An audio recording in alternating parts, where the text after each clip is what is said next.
Yeah, hello, welcome, boys and girls, to this commentary video of Police Quest in Pursuit of the Death Angel. Now I will pause the game because the first part is timed, and I first want to tell you a few things. This is a very nice game from 1987. And how did this game came to be? That is a very interesting story on its own. Ken Williams, the CEO of Shera, the company behind this game, wanted to make a graphic adventure game about the police. But he didn't just want to create any game about the police, but he actually wanted to create a game as close to reality as possible, in which the player had to follow real police procedures in order to finish the game. And for that, he contacted a friend of his, Jim Walls, who is an actual policeman. Something that happened during the police rendered him unable to work for the police any longer, or so I understood the story. They may correct me if I'm wrong. So he had to retire quite early. And, well, he never worked with computers before. You have to remember, it is 1987 that we were talking about. Computers weren't as common back in the day as that they are now. But ultimately he agreed, and he felt quite out of place, being after an old-fashioned typewriter while surrounded by nerds who were using high-tech computers. Of course, high-tech for the standards at the time. But in the end, the knowledge that Jim Walls had about the police, and of course the knowledge of creating computer games that the nerds of Shera had, did pay off in this very nice game about the police. And it should be said that most puzzles can indeed be solved by following the official police procedures. If you really want to get the maximum score of 245, then you really will have to follow all procedures precisely. And I have even been told that this game was actually used by the American police to train new cops. So that is quite an achievement for a game that is basically, of course, sold for entertainment purposes. Of course, this is a Shera typing adventure. You can die on numerous ways, and you can even render the game impossible to end. That is, of course, the Shera philosophy back at the time, like many adventure games back in the day. And of course, I have to say what I want to do by typing commands. Let's just get this show on the road and see how far we come. Well, I've already finished the game several times. What makes this game pretty nice, I will speed the game up a little, is that the game makes you start as a regular street cop, also wearing a uniform. I will later be promoted to the narcotics, and much later, and the game will end in a giant undercover operation. And this way you see various aspects of police work. That makes this game very interesting. Of course, a lot have changed at the police since then, not only in the American police but worldwide. I mean, 1987. Probably the police was still functioning back then.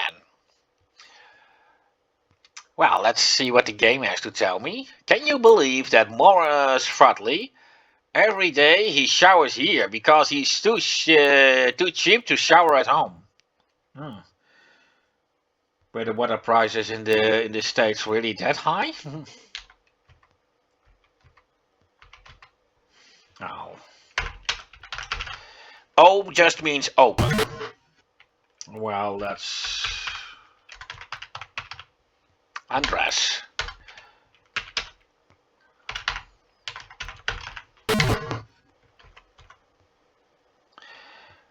Boy, what an hangover I have. I should have left the blue room earlier last night. Yeah, for your information, the blue room is a pub where only policemen go. And I will get there myself later in the game. Let's see. Yeah, with F10 I could start the shower. And with F10 I could stop it.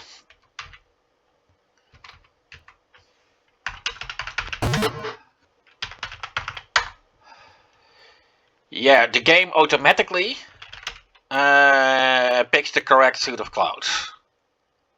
You see 3 sets of clothes hanging, my uniform, my casual clothing, and later the clothes that I will wear when I am a cop in dressed as civilian.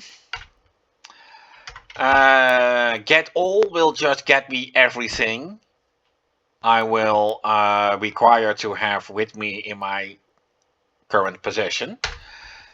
The policeman's tool belt. Don't leave home without it. The speed loader.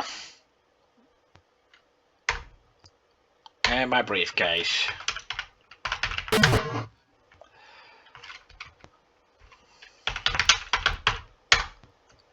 You rip your speed loader and load your weapon. Well, that will just give me some points.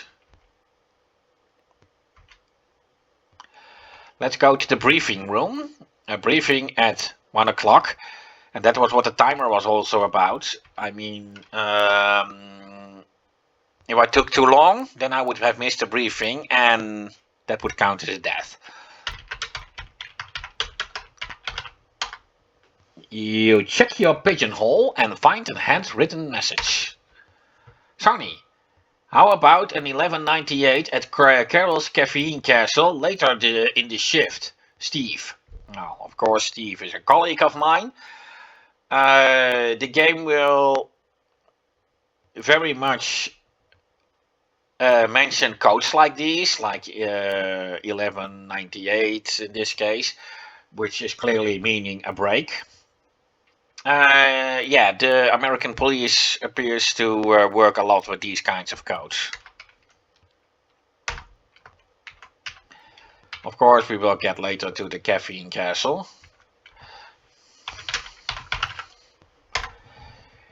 You pick up this morning's edition of the Lytton Tribune.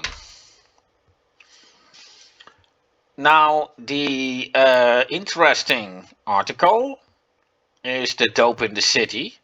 The city of Lytton, once a beautiful, peaceful, quiet city with a few major crime problems, is now experiencing rapid growth and prosperity. But along with growth has come an alarming increase of crime rate that is threatening the peace of Lytton. Police Sergeant John Dooley states that dangerous drugs are showing up on the streets and in our schools. The homicide rate and the prostitution are at a level the city has never seen. The Tribune has learned from a reliable source that a big-time drug dealer with the name of Death Angel, remember that name as it will be important later in the story, may be responsible for the drug traffic. And then we see LPD Officer of the Year nominees. Lytton PD Chef Whipplestick has nominated Sonny Bonds And Joe Walters for the LPD Officer of the Year award due to outstanding effort and commitment in crime prevention. And of course, a picture of Sonny Bonds and Walters. And Sonny Bonds happens to be me, at least according to the storyline. And well, that is.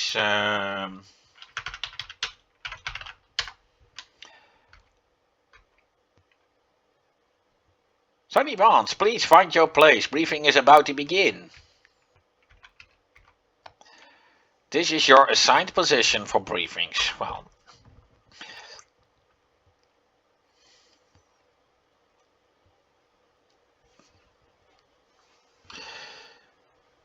here are all my fellow cops. And the last one to enter will be Sergeant Dooley.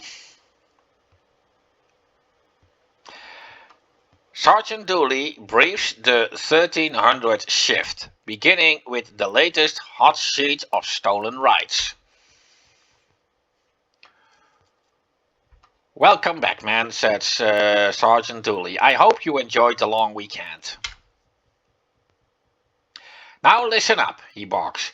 We are looking for a black Cadillac, 1983 Cadillac, license number LOP 1238, VIN C03456-218.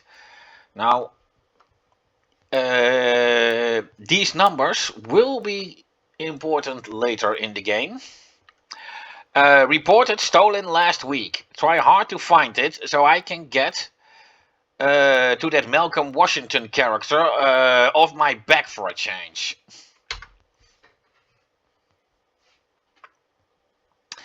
Dooley continues. Now hear this. Last night, 3 teenagers were arrested in 3 separate arrests, each for drunk driving. 2 of the 3 were in possession of cocaine.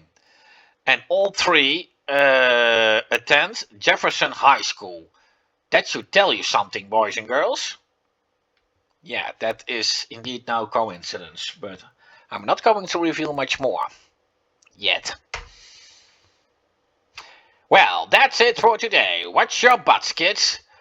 Don't want old Chief Whipplestick whining about our industrial injury stats going up again. Sonny Bonds, your call number will be 8332.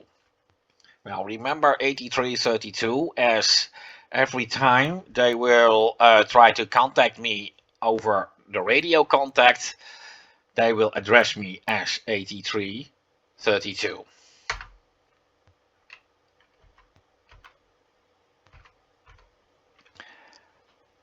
You're gonna have to hump to catch me, boy.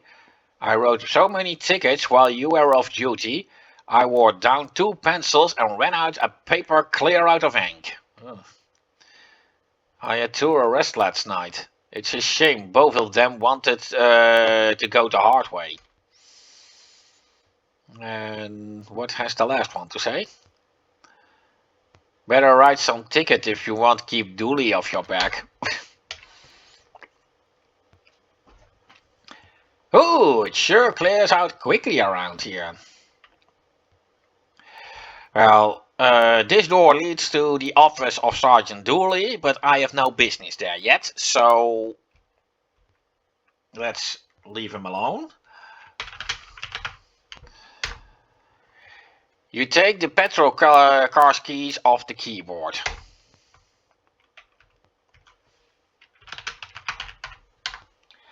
You pick up a squelchy, noisy, workable extender. And this is the computer room. Yes, this is the 1980s, folks.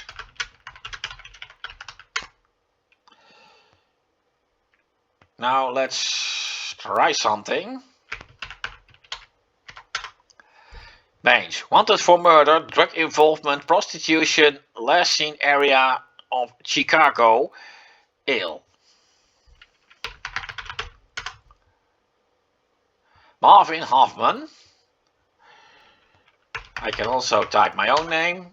15-year veteran, LPD.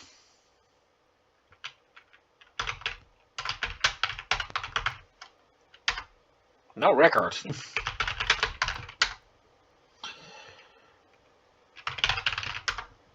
Now I can also type this. Yellowish fluids secreted by the kidneys pass through the ureters to the bladder, from which it is discharged to the urethra. Yeah, English is not my first language, remember? Solid waste matter from the bowels. Biologic intercourse. Yeah. The sad thing is that they actually took the time to enter all that crap. There's not much I can do in the computer room. Well, these two rooms are important later in the game. I already told you I would later be promoted to the narcotics. And then the office to the right would be my office, and the office to the left is of Lieutenant Morgan, which will then be my commanding officer. Here are several cars. This is my own car, only to be used when I'm off time. This is the unmarked car, but that can only be used once I am no longer in working uniform. This is the car I will have to use during the first course of the game. Now, what is important to note, if you leave the police department, you must always check your car before hitting the road, or at least the car that you use for duty. This side looks okay. Basically, I just have to walk around my car. Having performed the prescribed walk-around safety check of your vehicle, you are now ready to hit the streets. If I don't do this, the game will kill me. Now if I press F4, I will enter the car. Now I do have the nightstick lying in my car. Now I will put the game to normal speed and drive. It is always a good idea to save when you hit the road, as when you are not really a well-skilled driver as far as this game is concerned, then you will get yourself killed pretty easily. Now, before I actually save, it's nice to mention a few things. Everywhere where I can park, you can actually see a parking spot like this. These lines on the road are traffic lights. Remember, this is the United States, where the traffic lights are contrary to countries where logic is more common than in the US. The lights are located at the end of the crossing instead of in front of it. It should be said, it will count as a dead when you drive through red light unless you have your alarm on. And these are other cars. Yeah, well, if I hit them, I'll be dead. And I will try to drive around a bit to show you the world map. As long as I don't get a radio call, there is nowhere to go anywhere anyway. Let's see, yes.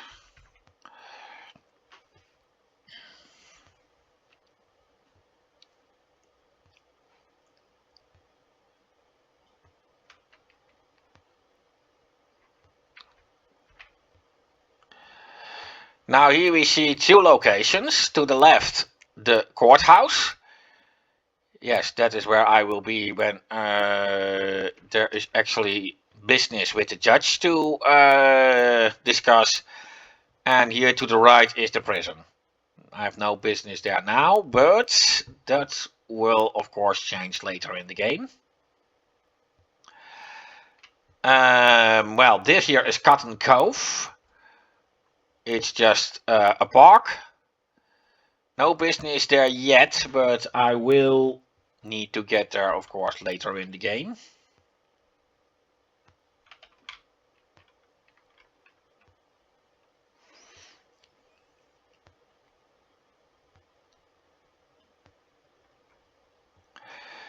Well, no special locations here. And this is, of course, what I should do not.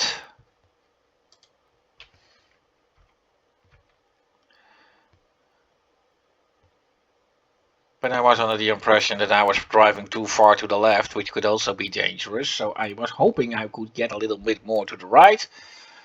But the game didn't agree with me on that one.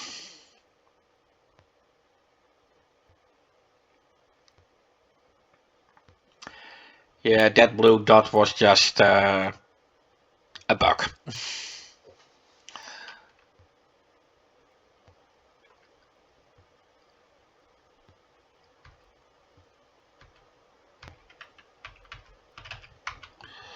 Yeah, well, that's better.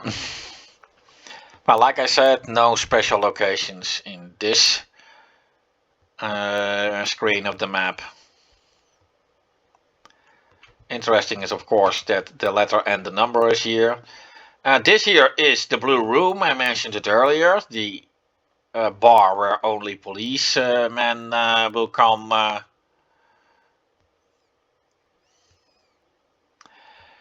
Now the road going diagonally through the screen is the freeway. You can use it if you want, but it is not of any particular benefit to do so. Of course, I have to stop as the traffic lights are red. And now I can drive on. And let's as I'm driving way too far to the left, and I don't like that, so that's better. This parking place has two locations in one parking place. Carol's Caffeine Castle, which was mentioned in the pigeonhole note by Steve, and the pub beside that is We Know Willie's, which will of course also be important later. Okay, now I have to respond to the corner of Fig. Well, that's a bit hard to find as it is not a special location, only in this particular context. I don't really have a time limit, so I can just move on like I was planning to anyway. This parking place is the Hotel Delphoria. But I don't have to worry about Hotel Delphoria for the time being.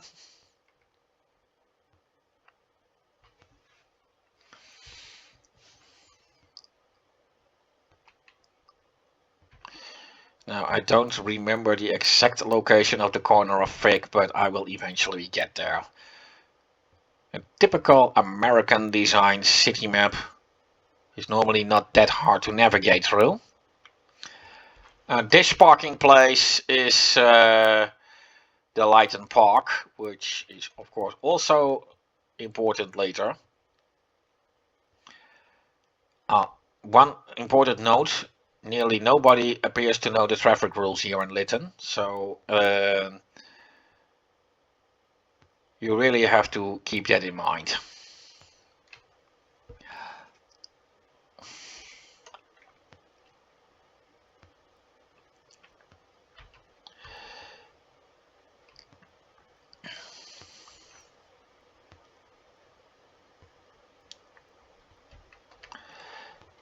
Dead end. And almost literally, as I almost crashed.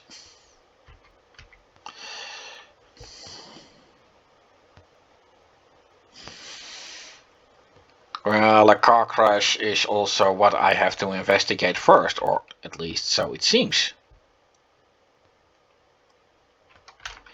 Yes, yes, I know.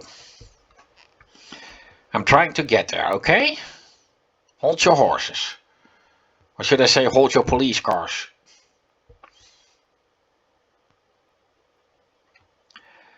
Okay, it's definitely not here.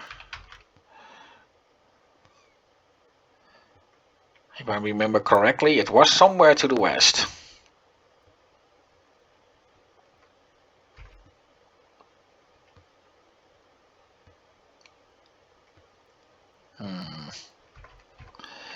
not here either.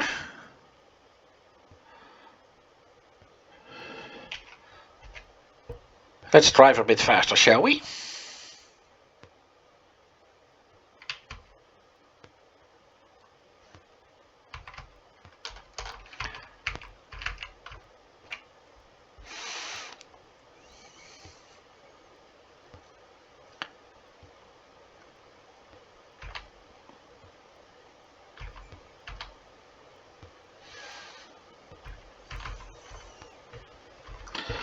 I can of course put on my alarm. That allows me to drive through a red light. Yeah, that is the place to be. And this officially counts as a pursuit. There will be several ones during the game. You can see a crashed car here. That is my target.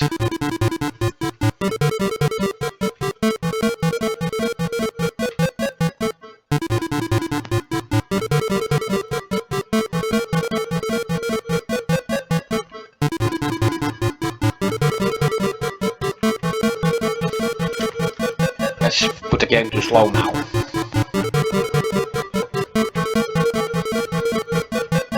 Yeah. Upon your arrival at the scene of the accident, you observe a group of bystanders gawking at a green sedan that attempted to carve its own door into the side of a brick building.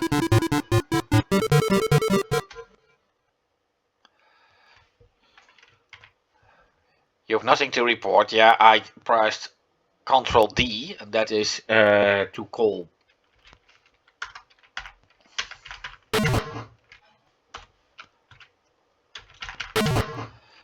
Well, the first thing to do, let's set the game to fast, is to check on the accident victim.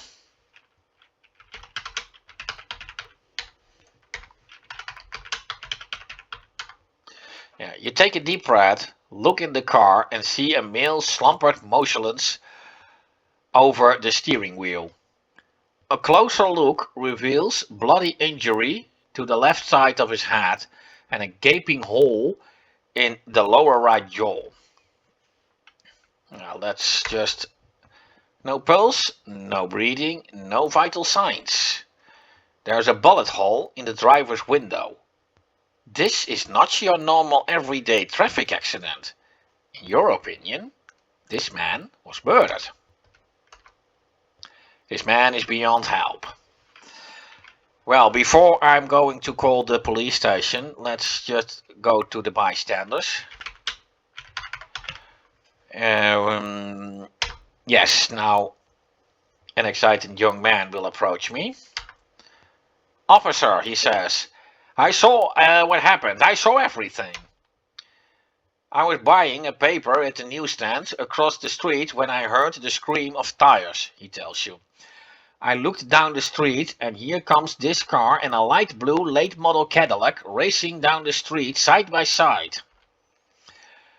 When they got closer, I heard a bang. I thought one of them had a blowout. But right after that, this car here lost control and crashed. The light blue caddy just kept on jamming. He finished breathlessly. Let's. All I know is, says the witness, I think part of his license plate number was L964, and that is a part of the license plate that Sergeant Lully mentioned. Speaking of license plates,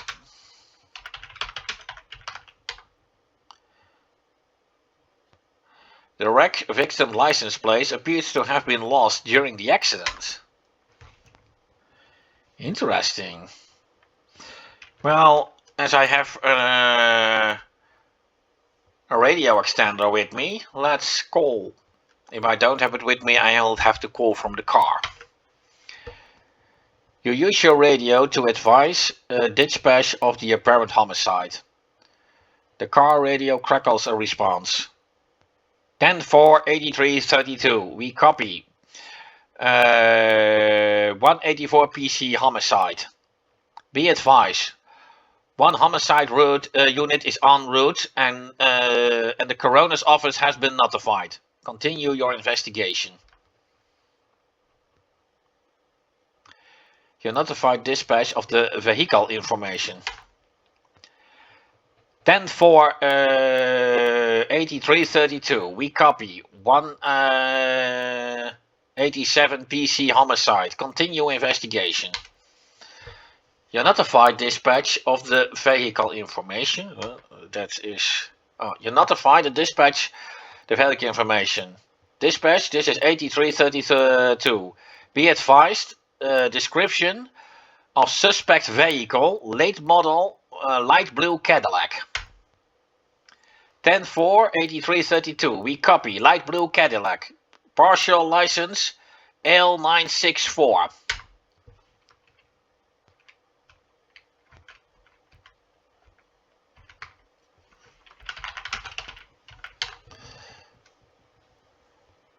The sign reads Colonial Van Storage. Okay, that's...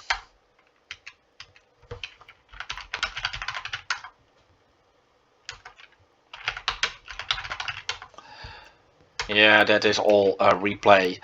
Now I just have to wait until an officer from the homicide department arrives.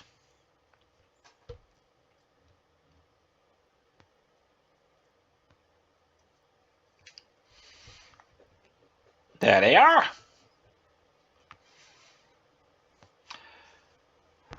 Homicide detective Oscar Hamilton arrives with Sergeant Dooley. Dooley tells you, Bonds, Detective Hamilton will handle the investigation from here. Hit the streets and try to find the rat responsible, says Sergeant Dooley. I'll introduce the witness to Hamilton. And basically that's all I can do here. I can just resume the patrol.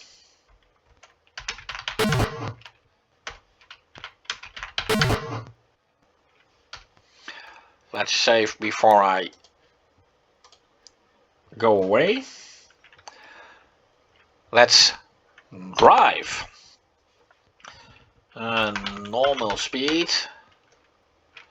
Let's make sure the car is set to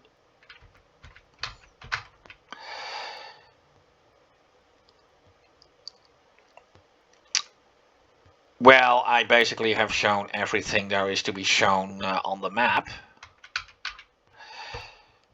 The next thing that should happen is that Steve will contact me about meeting me at Carol's Caffeine Castle. So let's make my way over there.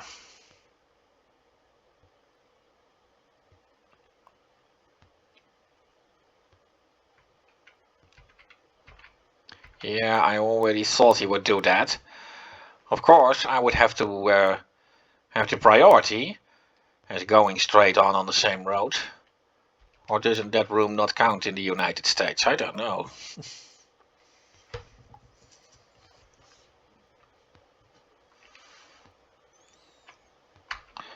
Well, let's go north from here.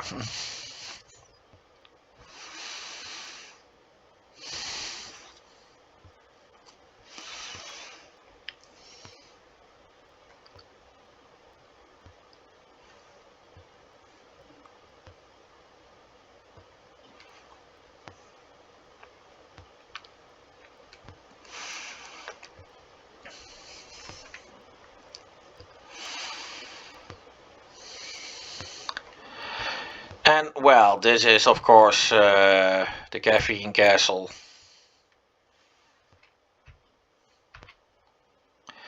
Now, due to a little bug, I don't have to wait for Steve to call me.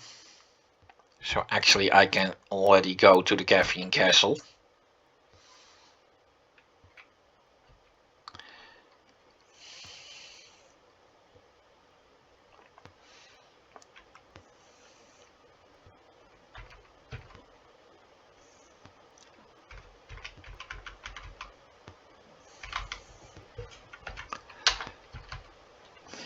The Caffeine Castle is a nasty place to park.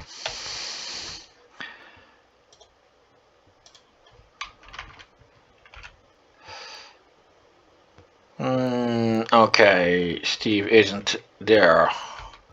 Perhaps I was confused with another event at the Caffeine Castle. Oh.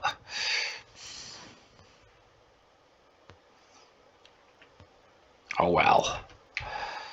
Ooh.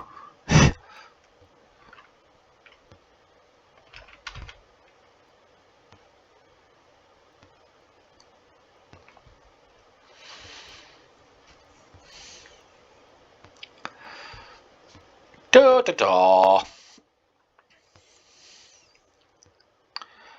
I guess that is the more boring part of the game. Sometimes you just have to wait until you are being called.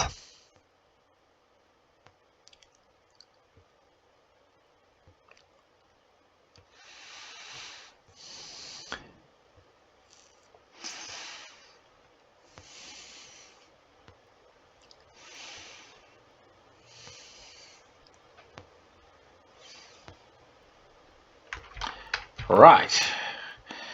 And now Steve have called me to go to the Caffeine Castle. So now we should be there.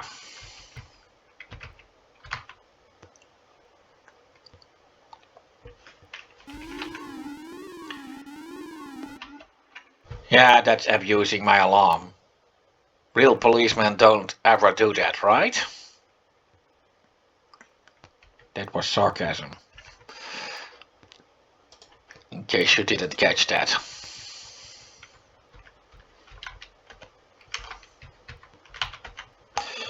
Yep. Not that there is much that can go wrong here, but let's just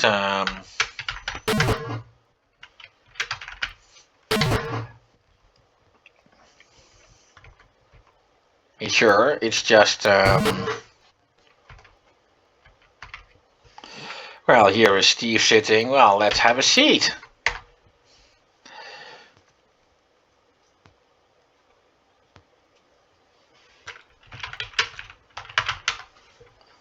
Boy, the weather's been great.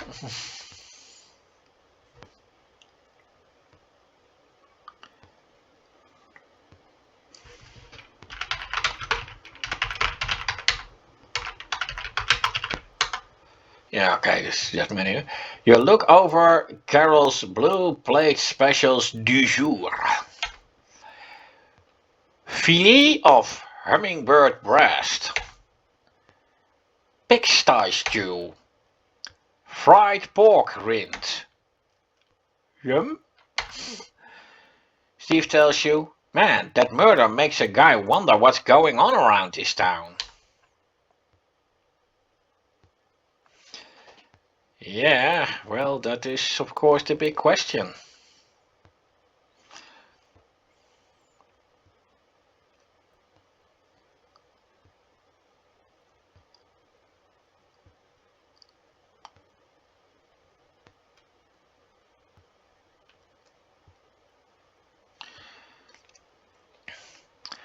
Carol sets your coffee down and says, here you go, big boy.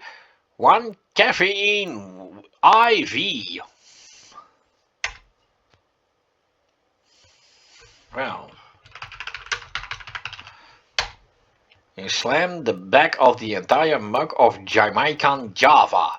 Your eyeballs roll back in your head.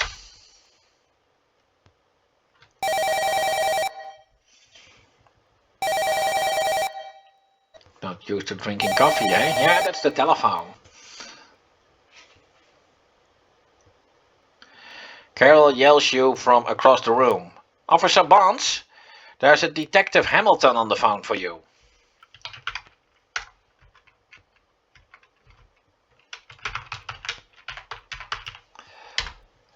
You take the phone and hear, Bonds, this is Detective Hamilton. We have identified the 187 victim in the car as Lonnie West, a local small-time drugs dealer. Believe it or not, he is the second small-timer to get his ticket punched in the last 2 weeks. I wanted you to know about West since you worked the scene. Gotta run. Got another call waiting. Don't spend the whole day drinking coffee. Bye. Well, and with that we can go to the next event.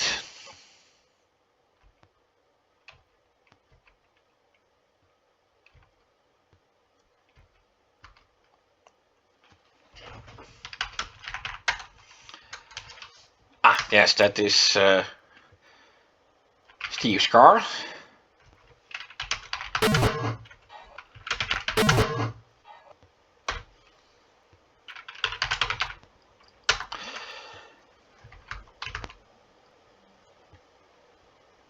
And well,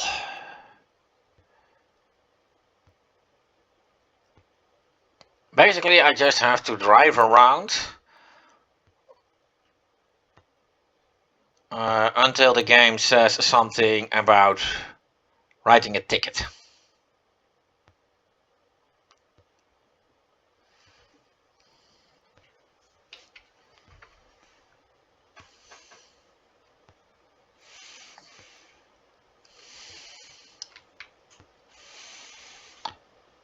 After all, I may have gotten myself involved in a murder case.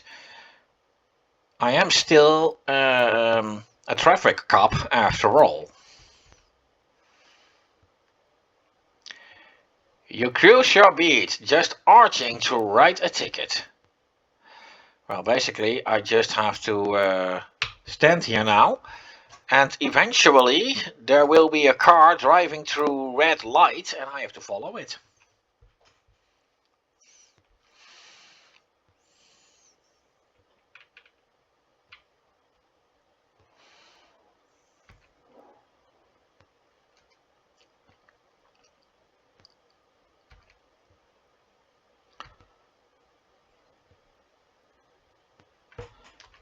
Did you see that? Red sports car run through that red light?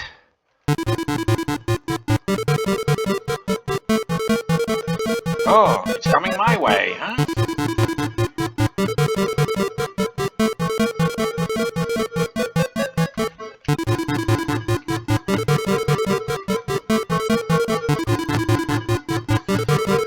Yeah, the three-ray is a bit nasty as I can't see a bloody thing.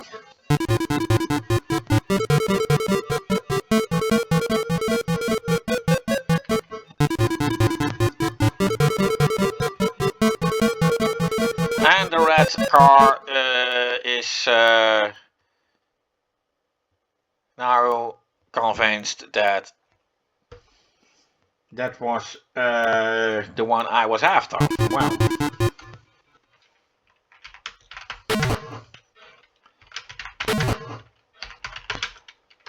let's open my briefcase. After all, I have to write a ticket for going through red light.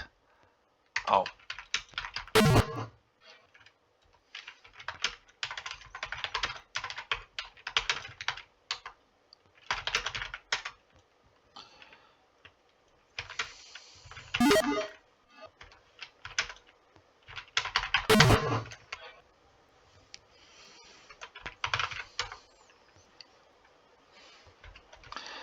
Well, let's first save.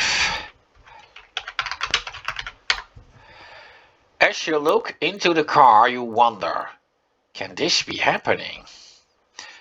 The young lady has a smile that could... I was hitting the enter too quickly. In a soft, seductive voice, she murmurs, "Why, officer? I'm just sure I didn't do anything wrong." Politely you tell her, "You win a red light. Back there, miss." "I'm truly sorry, sir. Is there anything I can do to convince you to let me off? And I do mean anything." She's really trying to get me somewhere where you don't want to be as a cop. Let's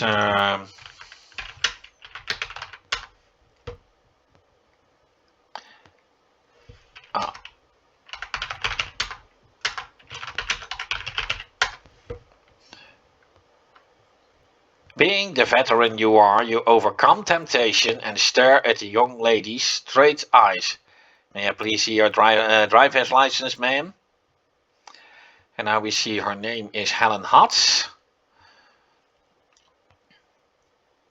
I already tried her name in the computer as I knew that this would come.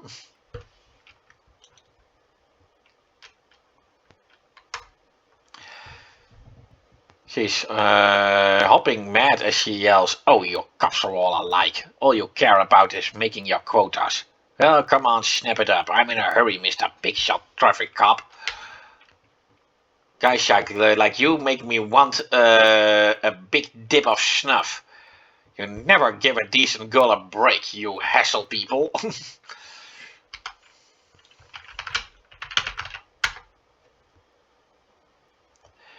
You carefully fill in all the necessary information on the citation.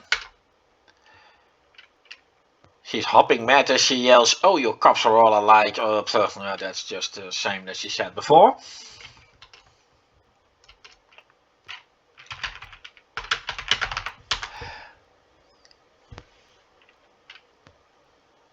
Oh.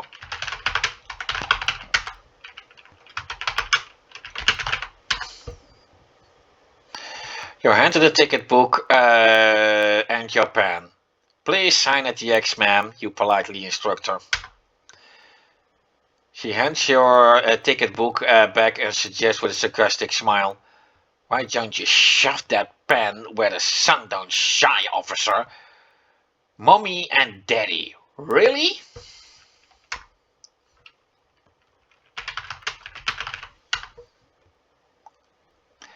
You she verbally pounds you again. "Officer, didn't your mother have any children that lived?" It is said that Jim Walls based Helen Hotz on a situation that he actually faced during his time as a cop.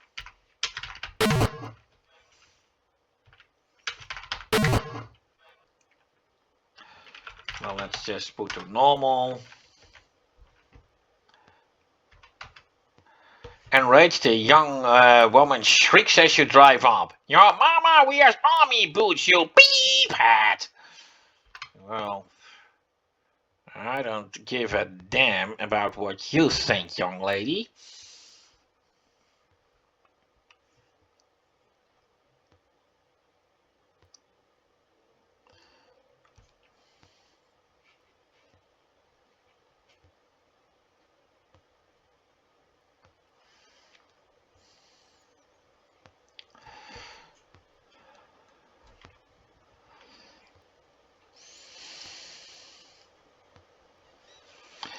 Now, you could, of course, bait to her attempts to seduce you, and then she will eventually give you a phone number. However, if you call that phone number, then it will appear that she gave you the phone number of your commanding officer, which would get you immediately fired due to his wife's name also being Helen, and him thinking that you are trying to run off with his wife. Oops. Some people are just too well versed in what goes on at the police, aren't they?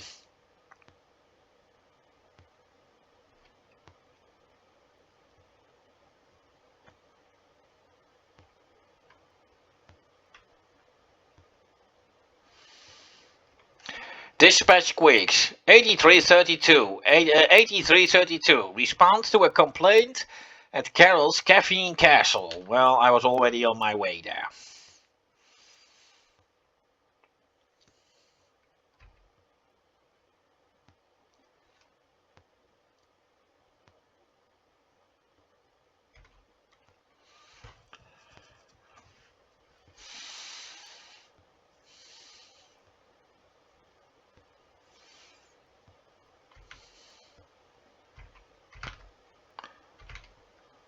That was kind of dangerous. Unfortunately, the game won't allow me to go after him. And there's the caffeine castle, and you see something at the parking place. Yes, that is the important stuff. Let's just get that purple car in front of me. Yeah, I was already afraid it would do that.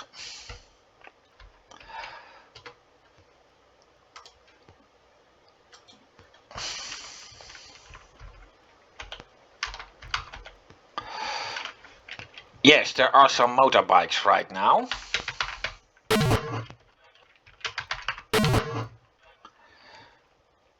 Now, this is just too much fun not to do.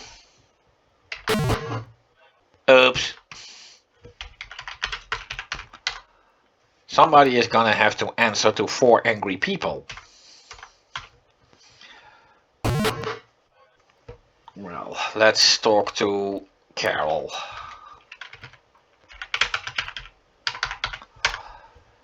Carol is obviously upset. She blurts in a loud tone of voice.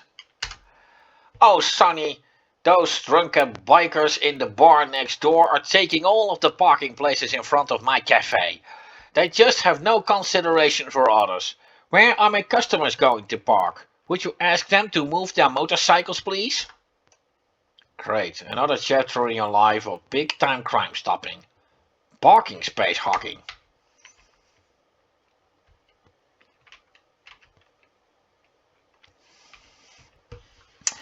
Now let's check my inventory. What I need is the nightstick.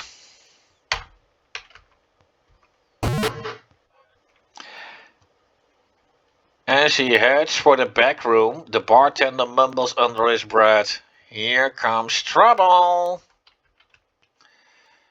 The leader of the bunch comes over you and says, "Well, well, if it ain't the tiny bull man.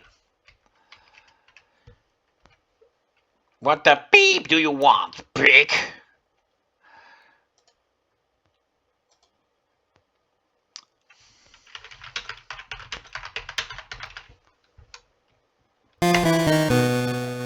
How do you plan to make us move our bikes, wimp?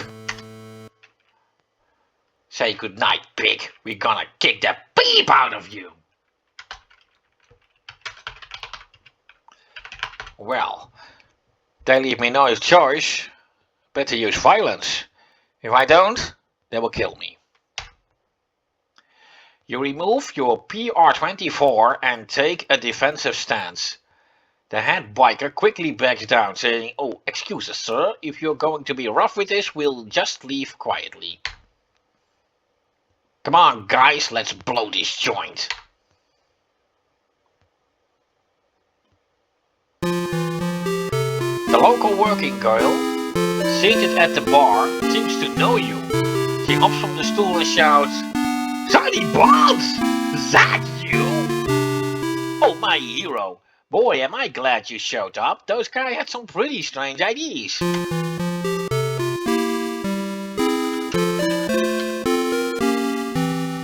"What's cooking, good looking?" asks your old friend, Sweet Cheeks Mary. "It's been so long, Sonny. I haven't seen you around lately. I just know you want something." You recognize Sweet Cheeks Mary as an old chum from high school. She obviously failed stewardess school. Let's talk about drugs. Obviously, you have come to the right place. Sweet Cheeks Mary spills her guts to you. "You know what I heard the other day," says Mary, "that there's a big dope man trying to take over Lytton. He likes to call himself the Death Angel. I don't know more about him, but this John was sure a particular duck. I've only seen him once, and I'm not sure about his name. I think it was Kaufman or Hoffman or something like that. He's a real spiffy dresser, but the funniest thing, the guy has a sweet little flower tattoo above his left nipple. Remember that tattoo? means that tattoo will be a core piece of evidence later in the game. It was kinda cute, really. That's the only real news in town, sweet thing. In return for the information on the Death Angel, you tell Sweet Cheeks of the upcoming undercover crackdown on prostitution called Operation Trick Trap.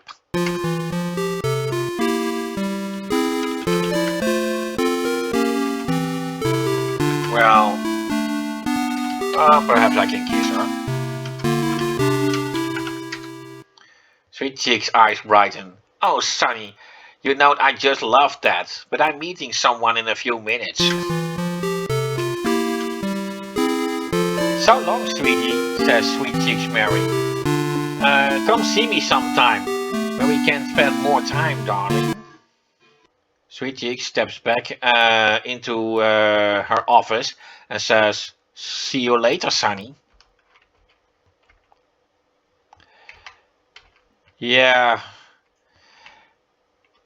Sweet Cheeks Mary was Sonny's crush during high school. And of course it was a pain to see her end up like that.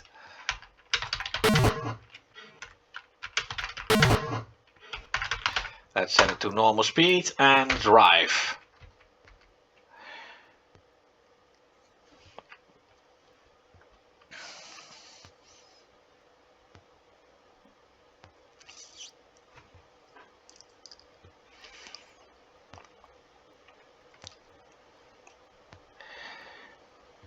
There is not really anywhere to go now when I've just moved around town for a while. I will eventually see my next target.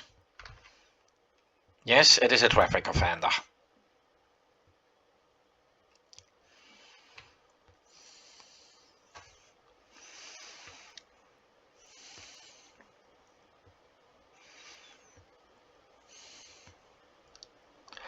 La la la. You observe an erratically driven vehicle and feel the driver may have had one too many. Yeah, that purple guy there. Let's see. And then he goes the other way. Yeah, the way the game has been scripted can easily get you killed, particularly in this pursuit. There are 3 pursuits, by the way. This is the second. The first one was, of course, Helen Hotz.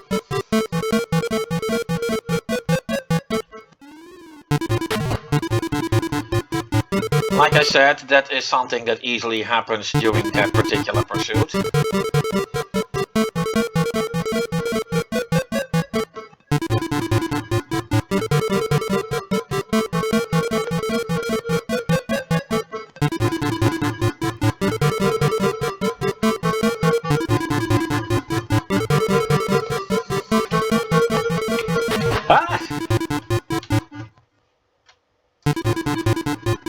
I really hate myself for this. Okay, he stops. He slowly pulls up to the right, jumps the curb and comes to a stop.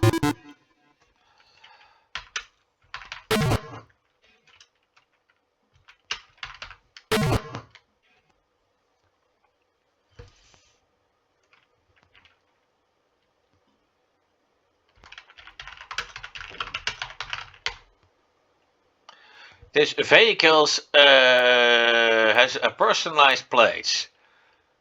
Programmer 1.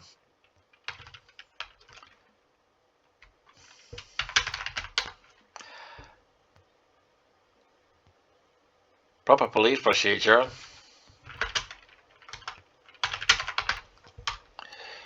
The gentleman responds, yes, sure. And then I just have to move aside. The game will automatically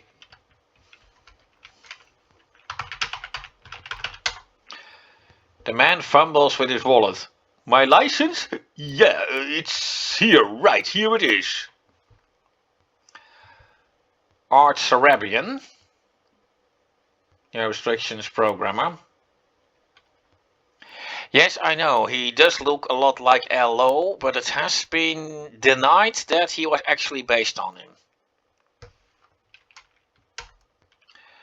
Since the information on the driver's license matches the subject, you return his license to him. Perform test. You correctly administer the field sobriety test and are amused as your subject gives his best imitation of a young swan attempting its first takeoff.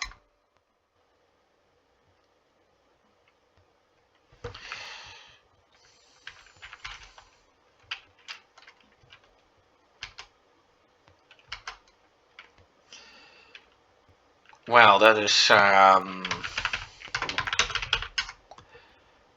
the drunk Backshoe. Could you cuff me in the front, please? I'm not feeling so good. Not wanting to take a chance, you explain, I'm sorry, sir, but departmental policy dictates all custody arrests shall be restrained by the proper handcuffing procedure. That means behind your back. You place your subject under arrest for the violation of Lytton City Vehicle Code VC 2352, driving while under influence. You pat down the gentleman and find no weapons. Reluctantly you say, okay, where are we going? So as not to excite him, you say, oh, we are just going to take a little ride. See some friends of yours. It's okay, buddy, come on.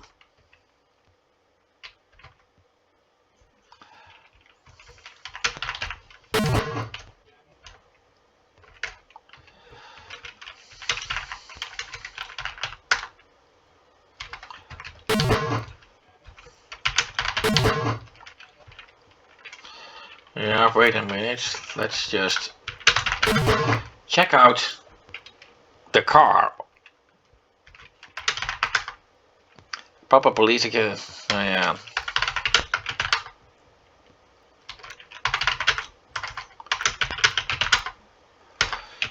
Okay, that's not required in this case, I guess.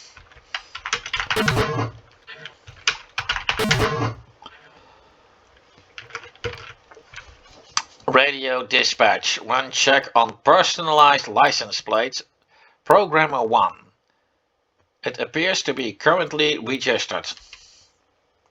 Dispatch returns with Programmer 1 is clear with a valid local registration in the name of Art Sarabian. Record check showed 2 prior DUI convictions, driving under influence. Well, let's move. And I'll set it to normal speed. What about my car? Don't worry, it'll be towed somewhere safe at your expense. Well, and I can now code to my radio. One in custody, en route to jail. So that will be my next destination.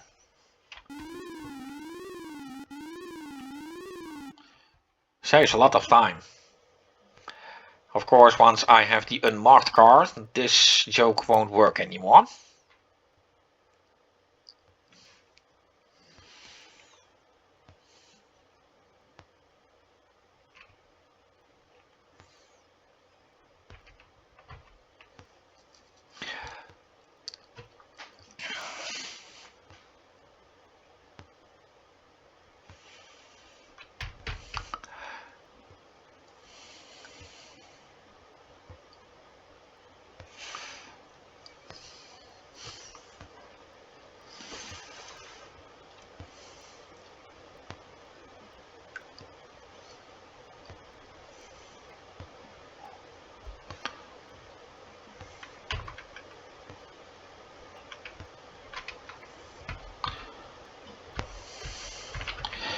that purple car, or whatever color it is, as it changes every time I get here, has killed me many times when I was trying to park in jail. Oh yeah, that is the save game feature, I guess. Yes. But it was the wrong button. Let's put it to fast. Open door.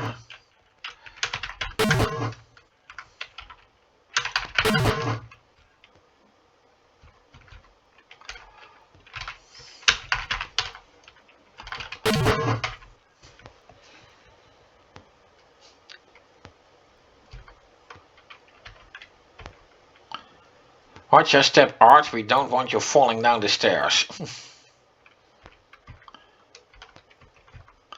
Now, I am not allowed to take my gun with me into the jail, so I have to open the locker. Drop my gun into it. You place your revolver into the locker.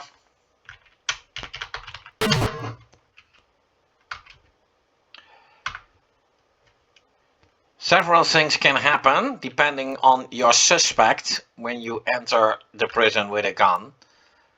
In the best case scenario, you will only lose 2 points as a penalty. In the worst case scenario, the suspect will kill you.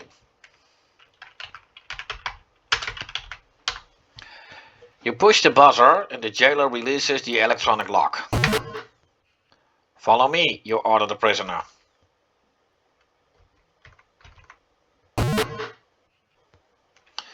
The jailer greets you with a friendly, well, well, well, Bonds is loose again. The jailer says, what can I do for you, hot pencil?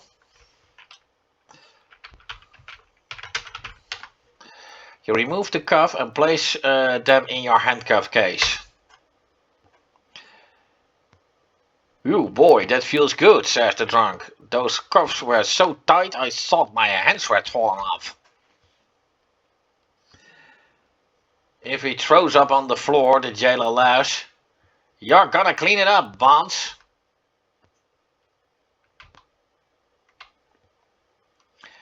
"He thanks a lot, Ossifer," says the drunk. "I'm so happy I could just suck."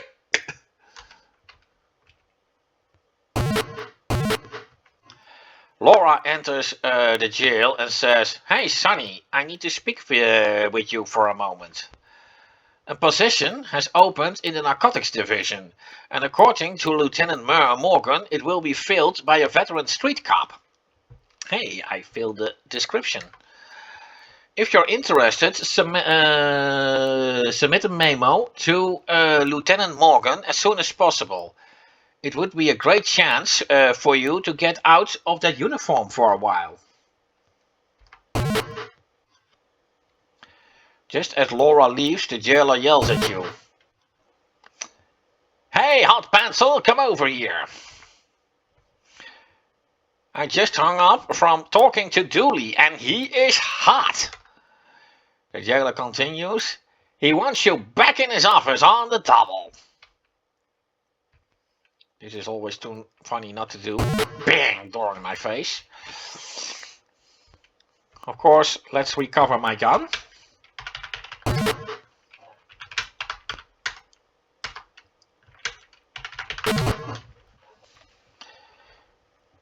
Well, I was ordered to get back to the office, so let's go there.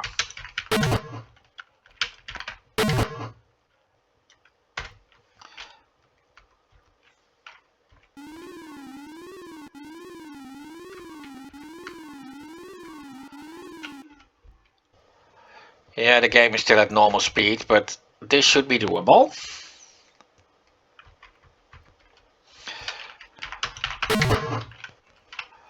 Oh, wait a minute.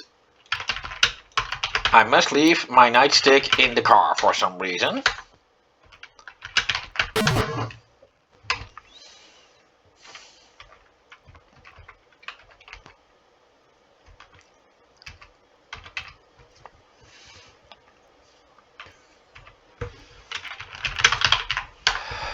You write out a request for the transfer to the narcotics division.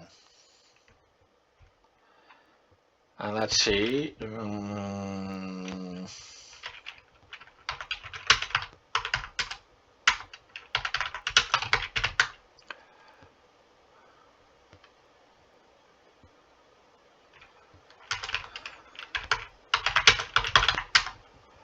You place your request into the in basket.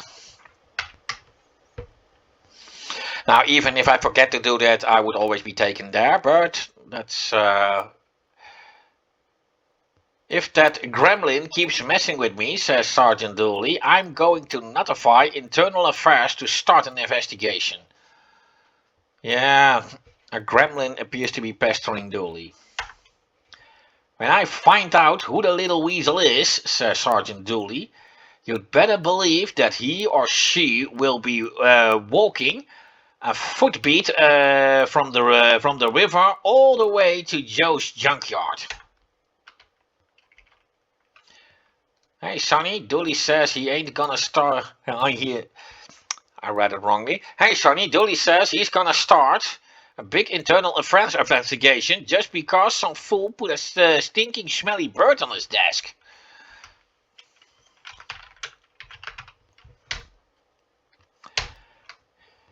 I need to return the keys as I am off duty soon. You return your radio extender to the recharge stand.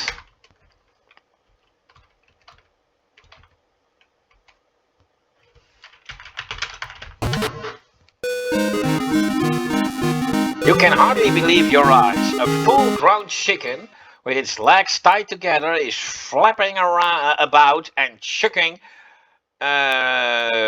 raucously right on Sergeant Dooley's desk. Feathers fly everywhere, but that's not the worst. Unfortunately, the chicken has lost control over her bodily functions. The mysterious gremlin has struck Sergeant Dooley again. Sonny, if I find out you are that inconsiderate, wordless gremlin, I'll hang you out to dry.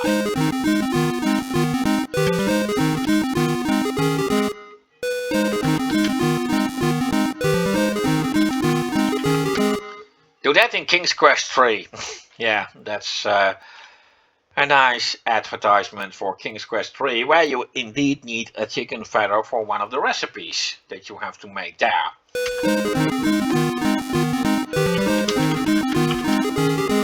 You think to yourself, this is one excited chicken, as you watch it flop, squirt, cluck about on Dooley's desk. You bite your lip to trying to keep from laughing.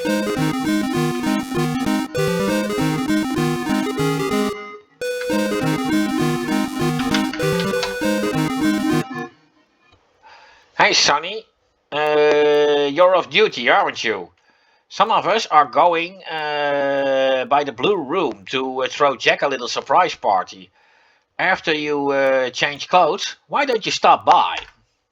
Well, and with that, the next destination has been set. The dancer we hired for Jack's party is something else.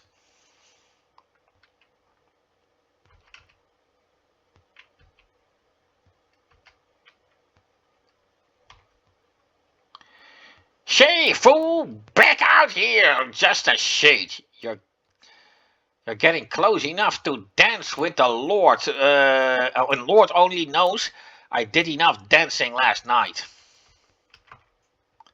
And then get out of my way.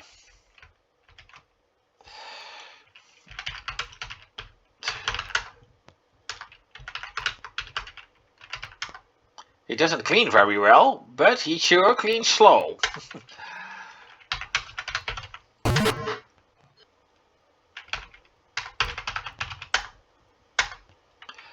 And well, by undressing, I automatically put my stuff in the locker. Well, let's just take a shower as is required.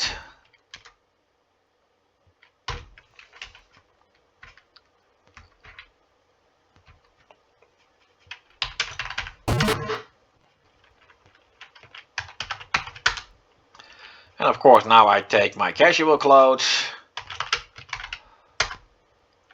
and the keys to my own car.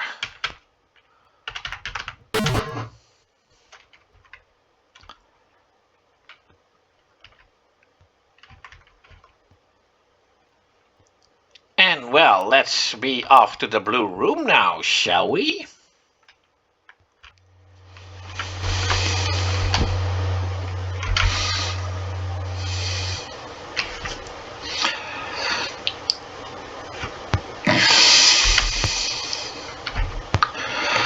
Well, of course, since I'm off duty now, I'm not allowed to use a police car. But I can use my own car. There is a wallet in here. I get points for it for getting it, but actually, I never needed it.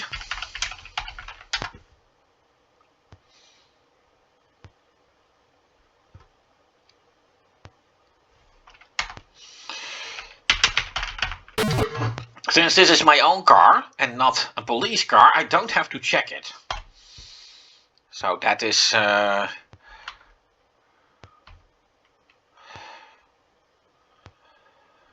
also a big plus.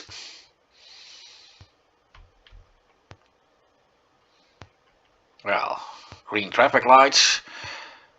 I guess that's all fine. Of course, as you know, I was invited to go to the blue room.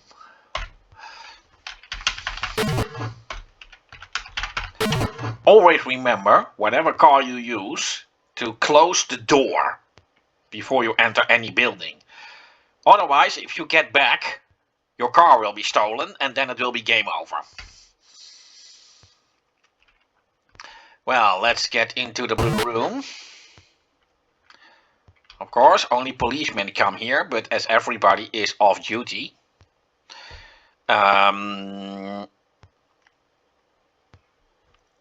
nobody is wearing a uniform. Well, let's play some music. You relax and enjoy the selection. My eyes cross with your touch.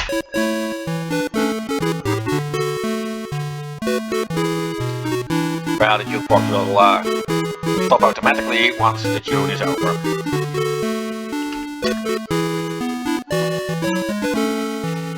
Jack speaks. Boy, what a depressing day I've had today, Sonny.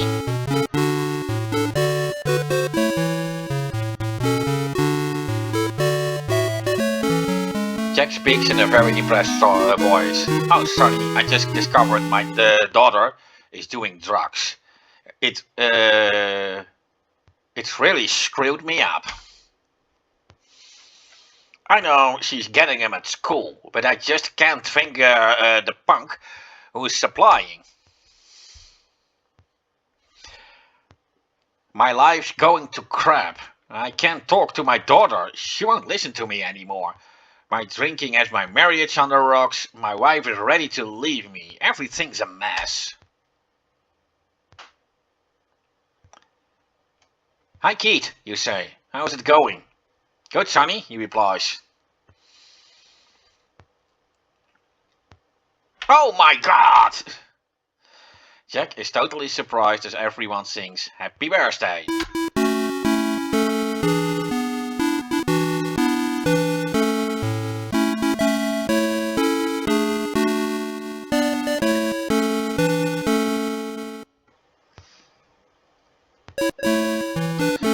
Hoochie Coochie Hannah, a dancer from the local rent-a-gag business, enters the room dressed as in a grass skirt and balloons.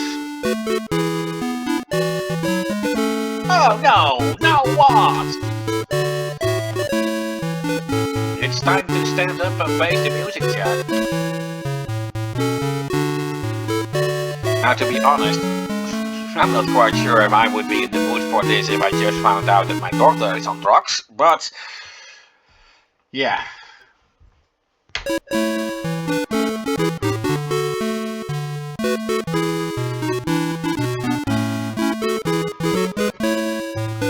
In her most seductive voice, Hoochie Coochie Hannah whispers, "Here's a little something, so you'll have a happy birthday, Jack, baby."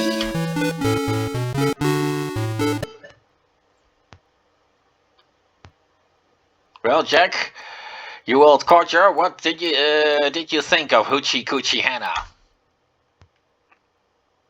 You know, Keith, I think I'll I think I'll ask Santa to put her under my Christmas tree this year.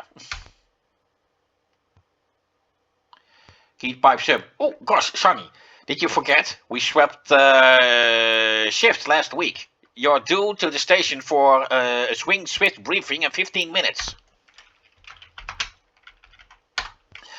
Well, then let's make sure that I'm on the station in 15 minutes. Now, I'm not exactly sure if the game actually times 15 minutes.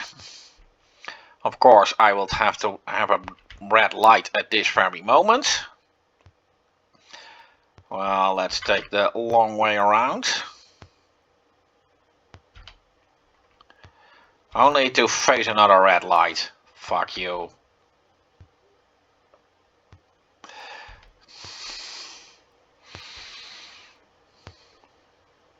Well, at least here I have a green light.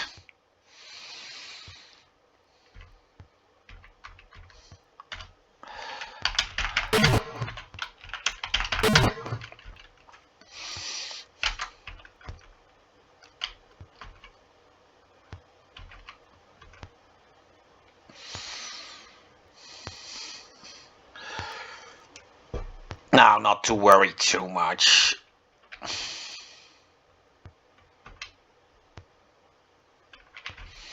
Everyone is here waiting at the locker room. Can you believe that Morris Fudley? I hit all the soap and he's still in there showering. I wonder if his wife goes down to the river to bathe.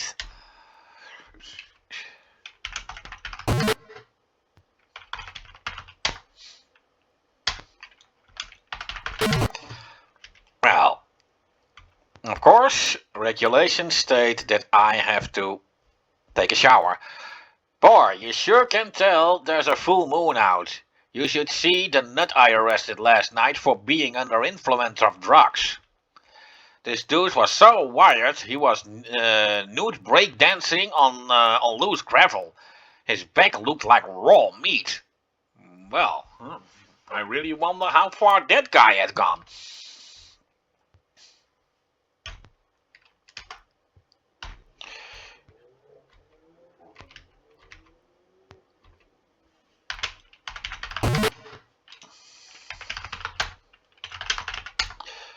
Well, just all the stuff I need. Load gun, because this time I will need the gun actually. Sonny, I heard a rumor that Sweet Cheeks Mary has the hots for you. You'd better watch your step, cause those hookers will put their hooks into you before you know it. Speaking of girls, that Hoochie Coochie Hannah is sure one spicy dancer. She drove all the guys completely crazy. I'm going to write a memo about this hot water situation. This place never has enough hot water. I, for one, think we should be able to take longer, more comfortable showers. You know, as well as I do, Dooley doesn't like cops who waste time.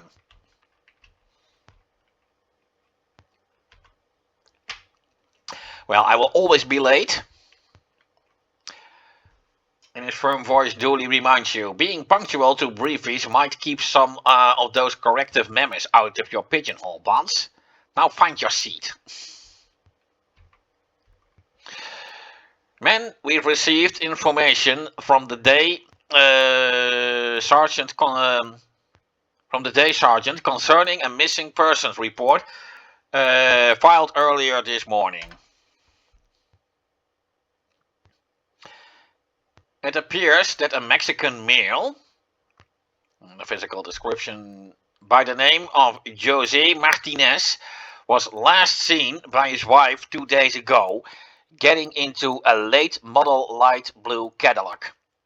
No one has seen or heard from Martinez since.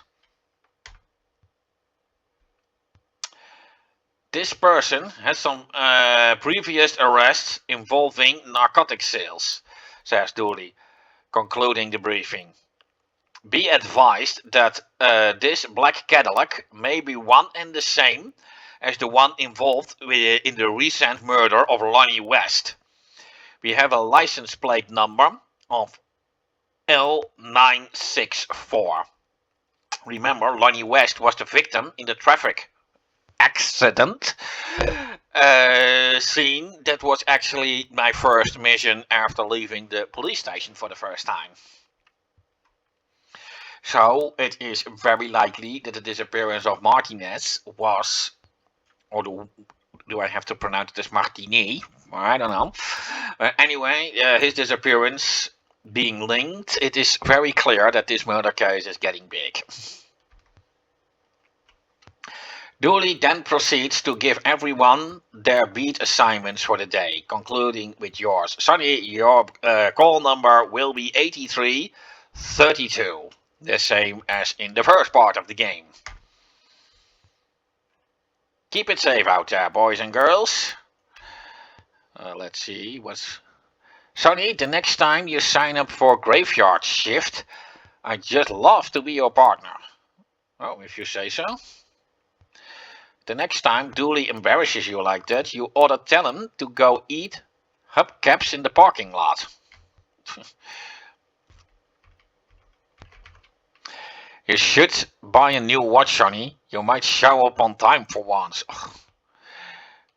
I'm late for court, Sonny. Catch you later. Boy, Judge Palmer sure ticked me off this morning by finding that sleazy dude not guilty. What a judicial jerk elite she is. Yeah, Judge Palmer is a female judge. That is of course hard to time by the surname.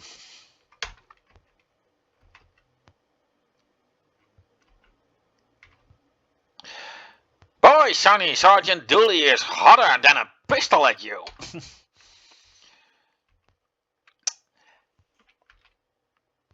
And of course, it is about the drug traffic.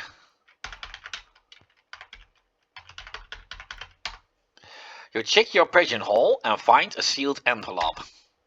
Ripping it open, you read a message from an unknown informant advising you of illegal high-stake gambling in the back room of Hotel Delphoria cocktail lounge. That is important information. Not useful now. However, the Hotel Delphoria will get important later in the game. You vow to remember the information and discard the envelope and message. For now, it is just a regular job on the streets, or at least so it seems. Let's get the radio.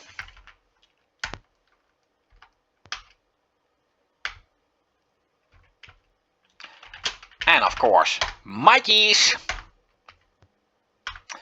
And it's time to hit the road. And I can tell you this thing. The first mission is a pursuit. The last pursuit that I will have to do in the game. It is one of the hardest, but also one of the most important. This side looks okay.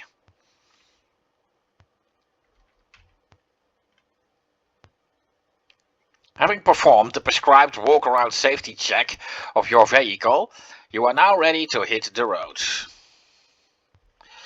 And, of course,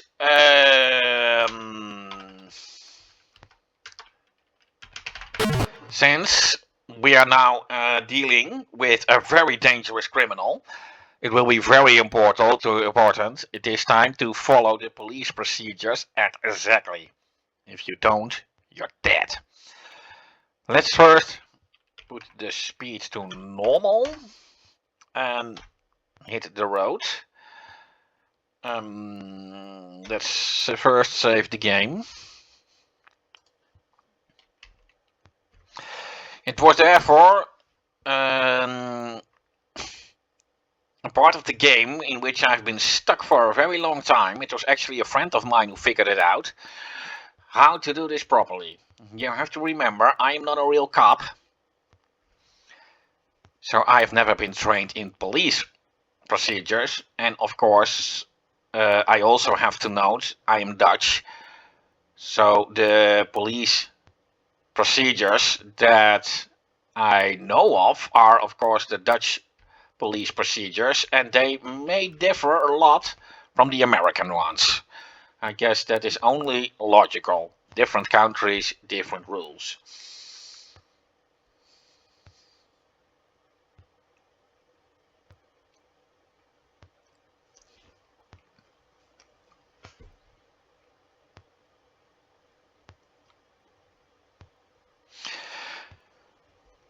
It doesn't really matter where I go.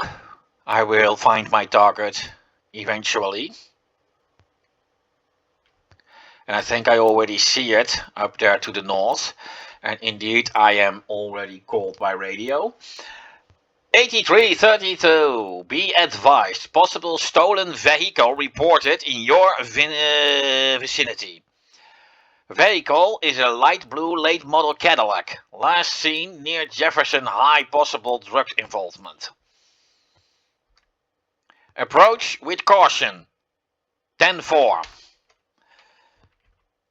Well, he will come my way anyway. Let's first save the game before I follow it. It's this car that I have to follow. But as soon as he sees me, he will try to make a run for it.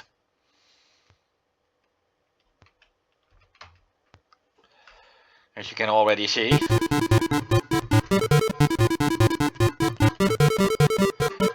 Well, he gave up quite easily. I remember needing more time for this. Noting your persistence and driving skill, the driver of the Cadillac pulls it over after his attempts to lose you fail. Well, let's first set it to fast speed. That plays a bit. Well, before I will show you how to do it right, I just saved the game anyway. Yes, let's save it again. I will show you what not to do.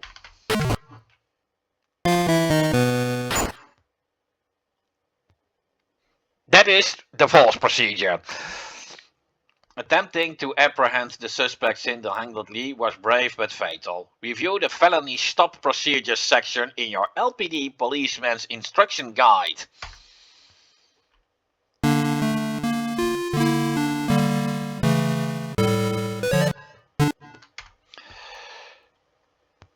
And now I will show you what the correct procedure is, and that is to use my radio. You can do that with either by typing the call command or by pressing Ctrl D. You nervously key your radio dispatch. This is 8332. Request backup code 3. Dispatch response. Be advised. 3381 is responding on code 3 to your location. And now I just have to wait. The suspect is not going anywhere.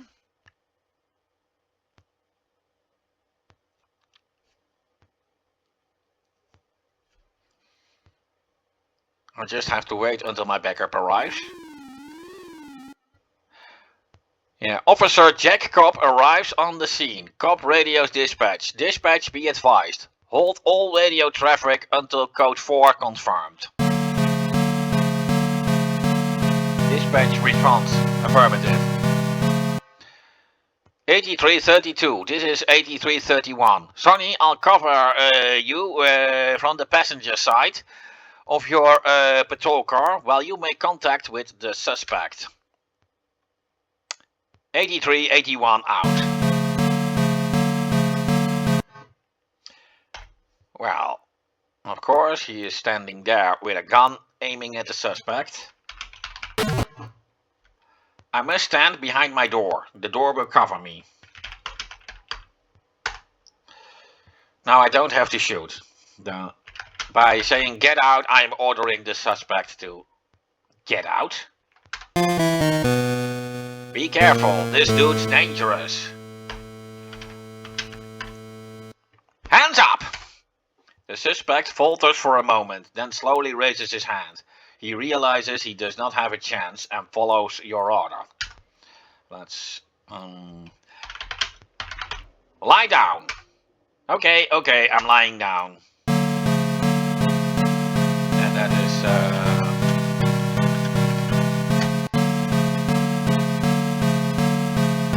Jack says, I've got him covered, Sonny. Go ahead, cuff him. You apprehensively approach the suspect, sensing his desperation. You feel relief as you close the handcuffs around his wrists.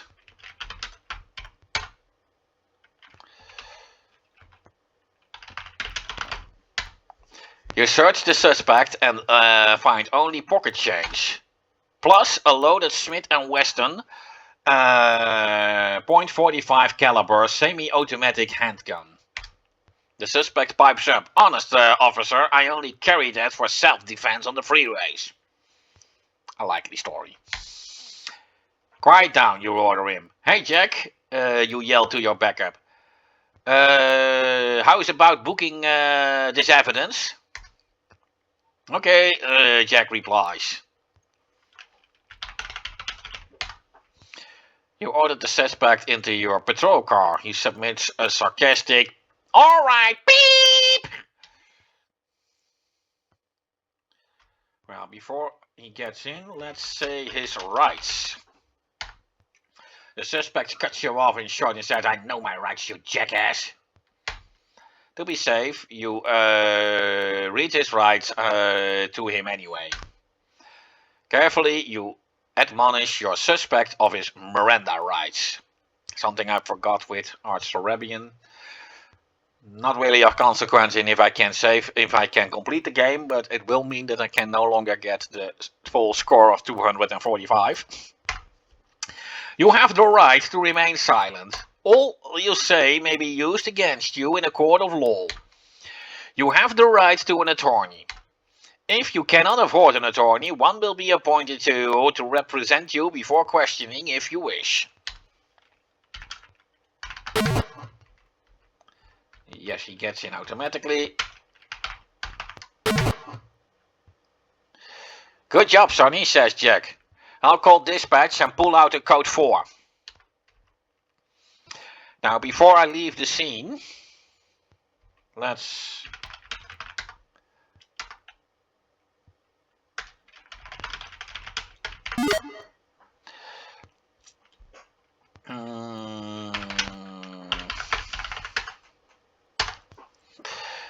Well, let's see.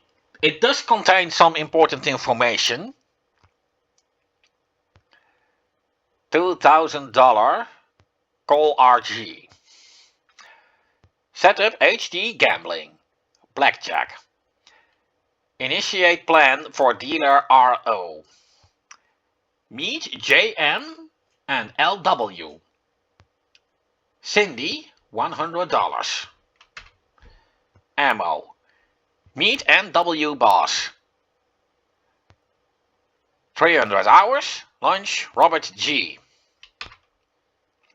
Discipline Pimp 1, Discipline Pimp 2. Terminate LW and terminate JM. Now this is interesting. LW is of course Lonnie West.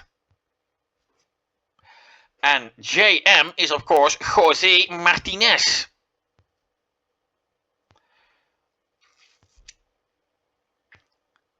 So we have a guy who is involved in the matter this game is about. Interesting.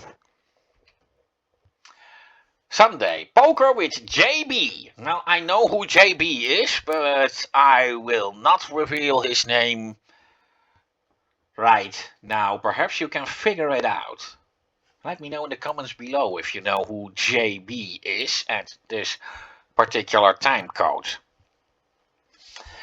Evaluation of drug saturation plan. Okay. Cash profit total, phone East Coast. Meet Gutless Wonder, initiate plan 3. I wonder who Godless Wonder is. And this is back to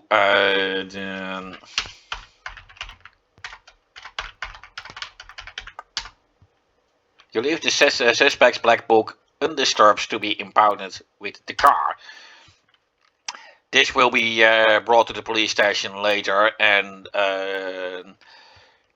you can check it at the police station later, and then you will see the same information. And here we see, and that is pretty interesting, 2 license cards, one of Marvin Hoffman. And this is interesting because Sweet Cheeks Mary said about a guy known as the Death Angel that she believes his name was Kaufman or Hoffman. So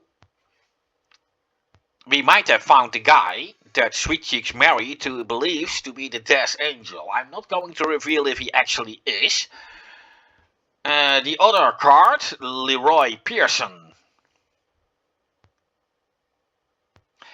Now, what the real name is of this guy, I already know it, but I'm not going to reveal that, as it will be revealed as I play on anyway. Your partner will impound these items into evidence along with the car.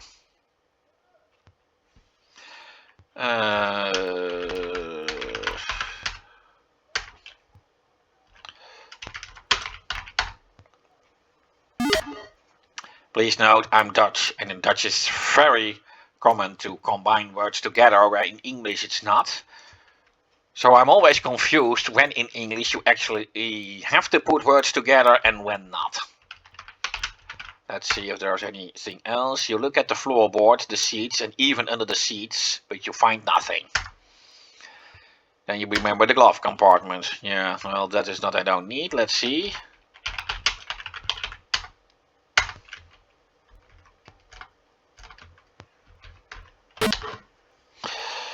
Well, this is interesting, eh?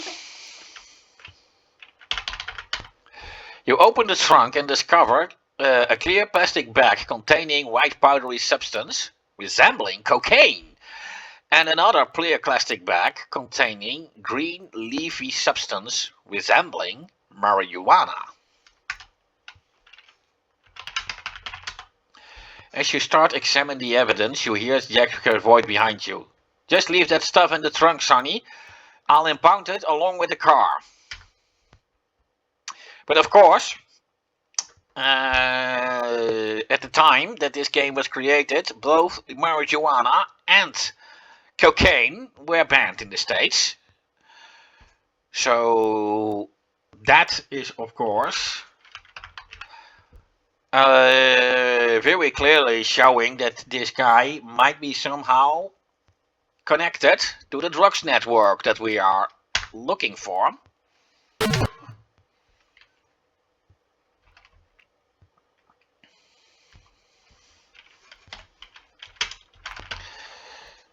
And of course, he is basically already in legal trouble anyway, regardless if he is connected. Let's put the speed to normal and drive. If anything happens to my car, I'll have my lawyer on you, and so fast he'll... Keep it down back there, slimeball. Jack comes on the radio. Dispatch, this is 8331 confirming code 4 on felony stop. 1 in custody. 8332 proceeding to jail. Request tow trunk to location.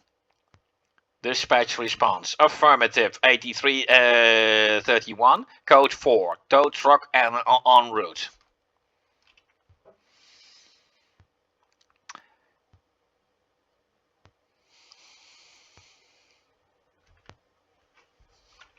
Let's...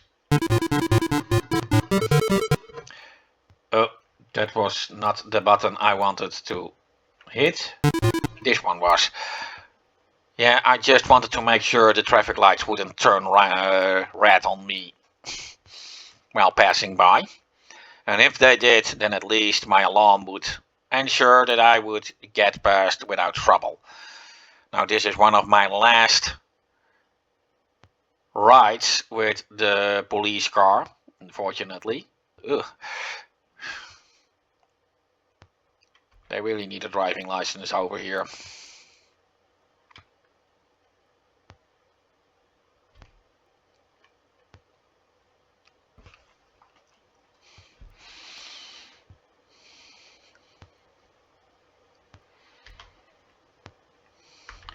Let's make that white car pass by first, or otherwise he will kill me while I'm trying to get into the jail parking lot. Well, let's set the speed too fast. Oh, door.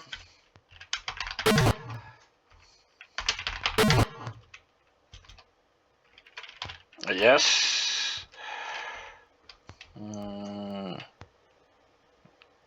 Get up those stairs, dog meat.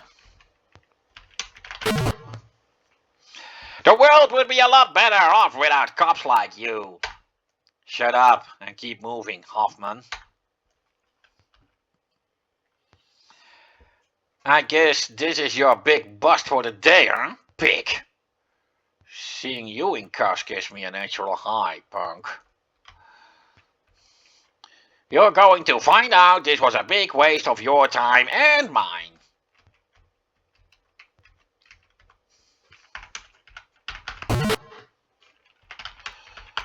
Now this is very important that I put my revolver into the locker. I mean, this guy is dangerous, and once inside, I must uncuff him, and if I am still carrying my gun with me, then he will kill me.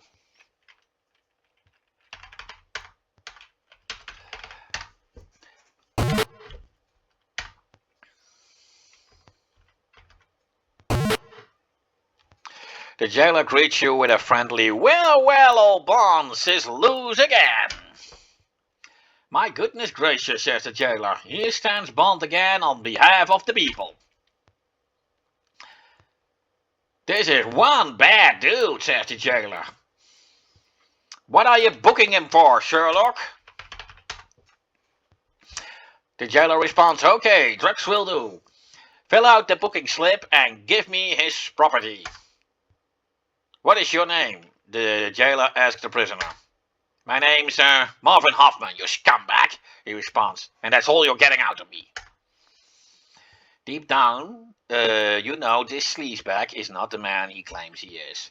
You book him as Marvin Hoffman anyway, hoping his numerous felony charges will keep him in the slammer long enough for you to ascertain his true identity. You hand the jailer the booking slip and suspect's property. "Okay, Bonds," the jailer says. "You can remove his cuffs and place Mr. So-called Marvin Hoffman into cell number 1.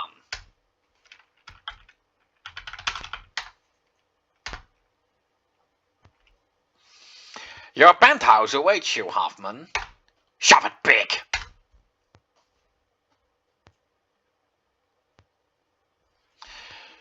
"Your little meter maid can't keep me in here," Hoffman yells. "I'll be out of this tank before you finish your coffee break." Jack says, "Well, I see you got that slimeball pusher booked." "The car's tucked away and all the evidence is booked. This is a clean bust, my boy." "I received a call from dispatch on the way over here. Dooley wants you to see in his office when you are done here." "Since my shift is over, I'll see you back at the station."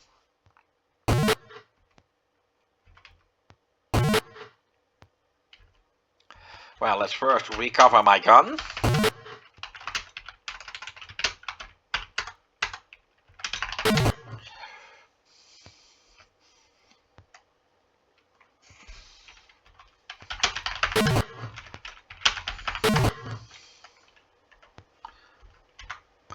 Oh wow, green traffic lights.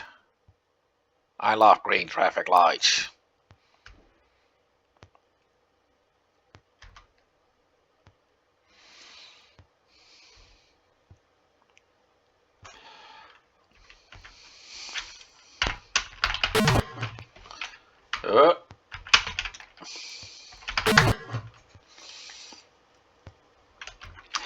Well, of course, since I was summoned to Dooley's office, then...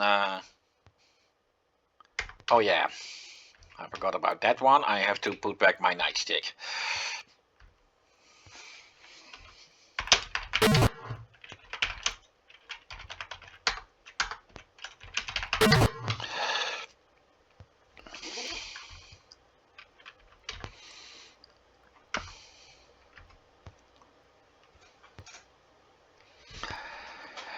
But like I was saying, as Dooley summoned me to his office, it's only logical that I go there first.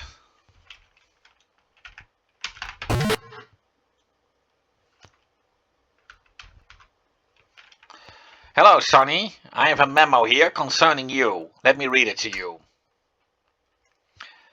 Yeah, she is crying. As Sergeant Judy starts to read, his eyes begin to sting and water profusely.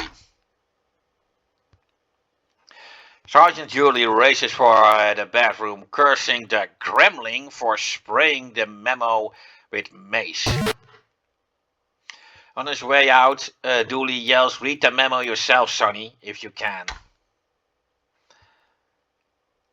From the hallway comes uncontrolled laughter as Dooley declares, "When I find who that gremlin is, I'll swear I kill him."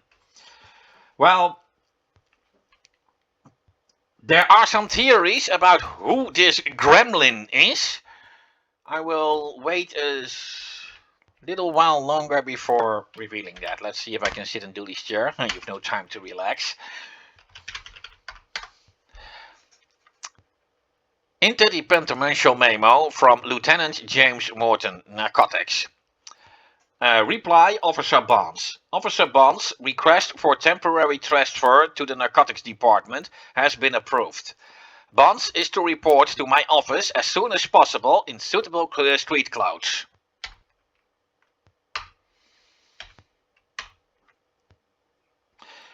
Yes, I am having a promotion. That's also here. Sonny got promoted on the chalkboard. That's, of course, it's a temporary promotion. Although, if you play Police Quest 2, then you will see that you are still basically in this position. Although I'm, for the time being, not going to record Police Quest 2. I finished it once, extremely long ago, and I remember too little of the game to make a proper video. Well, of course, I had to come in street clothing, so let's undress and close the locker, go to the shower, and, well, turn it off.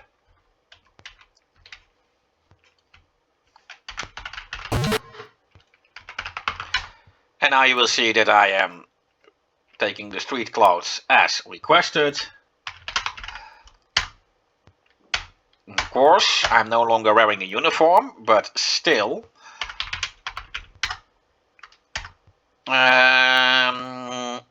On duty, so I still have my gun, cuffs, and all sort of thing.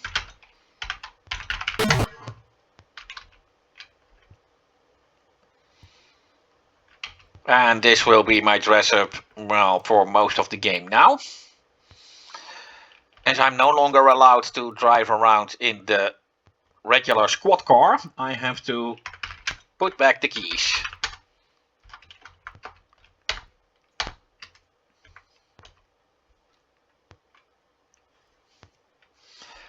And of course, go to Lieutenant Morgan's office, as that will, for the remainder of the game, be my new commanding officer. Hello, Sonny. Please step over here to my desk. Lieutenant Morgan welcomes you into the Narcotics Division and explains the necessity of your new image. Sonny, I've decided to put you in the Hoffman case due to your involvement with the arrest. Your partner will be Detective Laura Watts. Yes, important note, I have a female partner, but she won't be my love interest. That is, especially given the time, a pretty unique situation that I will be coupled to a member of, from the main character's point of view, of the opposite sex without any love interest. Of course, Sonny's love interest is Sweet Cheeks Mary. And of course, a real policeman also has female colleagues. Today it shouldn't really matter such things, but back then it was not something you saw very often. You can join Laura in her office now. Good luck on the case and welcome aboard, Sonny. Now, of course, it was Aurora who recommended me for the job. And Dooley blames the gremlin for my promotion.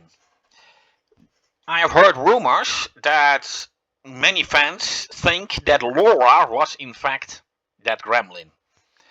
But I have never found anything at all that either debunks or confirms that. Well, let's first visit Laura in my new office. Here she is. She begins to talk by herself. Welcome to the Narcotics Division, Sonny, says Laura. I'm pleased you were selected for the position. Allow me to show you around. Okay, this file cabinet contains all 4 active narcotics cases. All our... I really need to run to read. This file cabinet contains all our active narcotic cases, including Hoffman's file. Walk this way.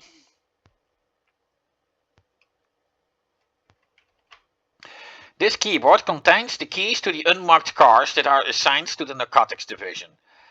I've been meaning to update that clipboard hanging there.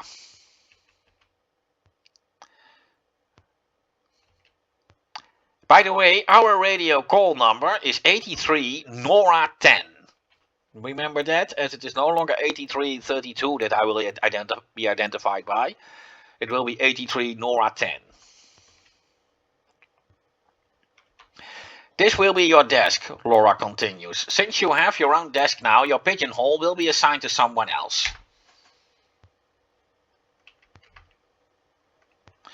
Sonny, Laura says earnestly, I attended Hoffman's arraignment early this morning.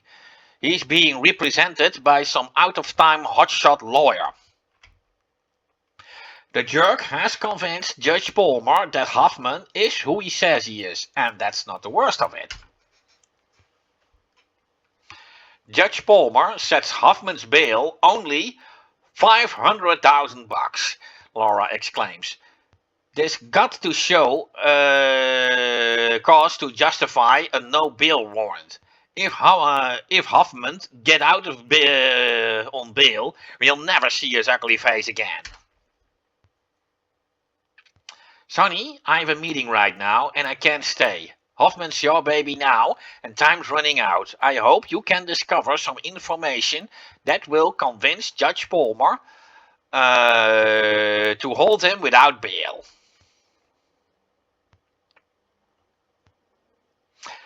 Well, let's first take the keys to my new car.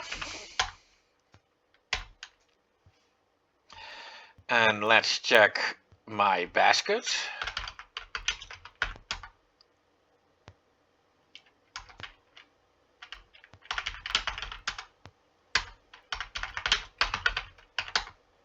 Hey, it's empty. Yeah. Let's open the cabinet.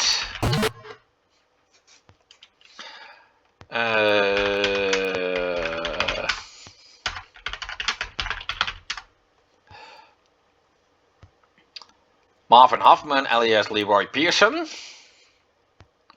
Scars, tattoo, small flower above left nipple. And that is something that Sweet Cheeks Mary already noted about him.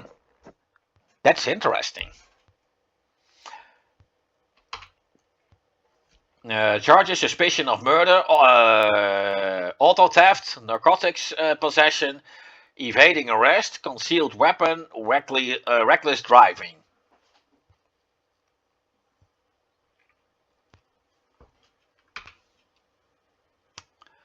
Arrest summary: observed without front license plate, rear license plate with suspicious 187 VC vehicle. Suspect attempted to evade arrest, initiated pursuit. Felony stop, suspect in custody, narcotics seized, stolen vehicle recovered. Vehicle turned over to the narcotics division. 5 LDS marijuana. Estimated value $4,000. 1 cocaine. Value $250K bucks. And a semi-automatic handgun and a black notebook. 83 Cadillac DeVille blue. Yes, that's the 2 license. And that's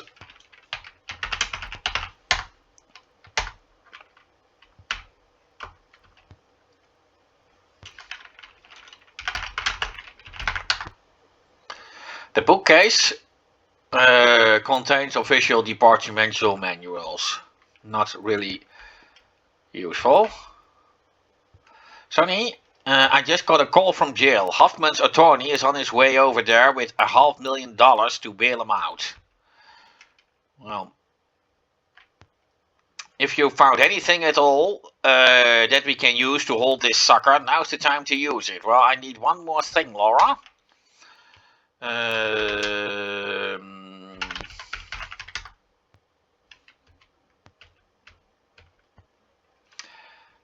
And here we got what we need. Wanted for murder, Jason Taisley.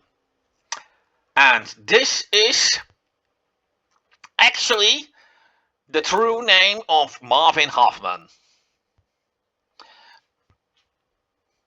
Known to use the last names Harris and Hoffman. Haha.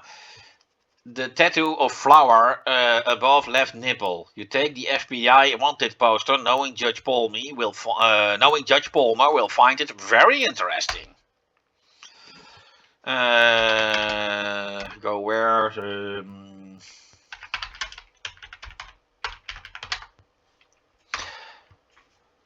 And with that, I have to go to the courtroom.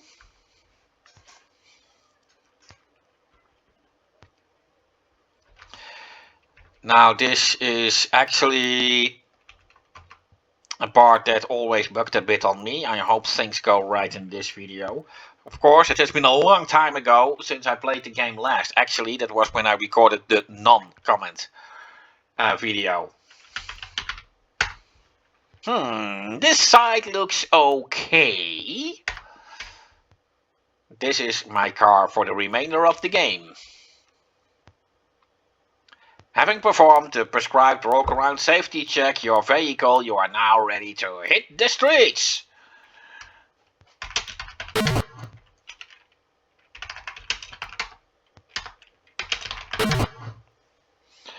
Let's...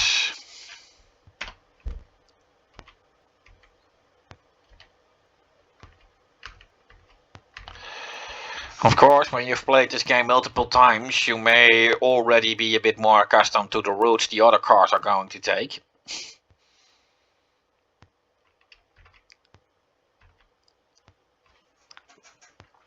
As I already know that the yellow car is going to the left here. Of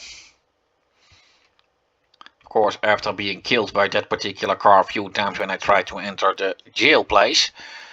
I guess that's not really that surprising.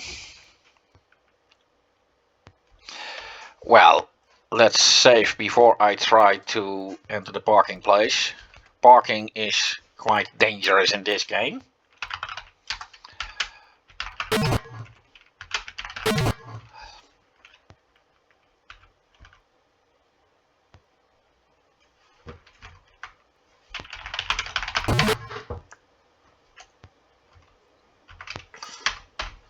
Well, let's save the game.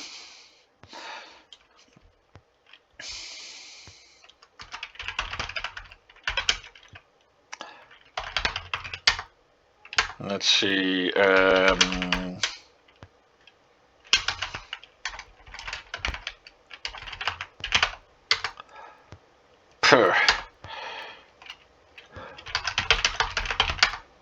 I'm sorry, but Judge Kim Palmer's court is presently in session. Please wait a moment. I'll send a message to with the bailiff.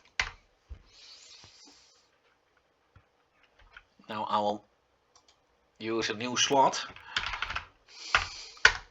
Like I said, this is always a bit bothering.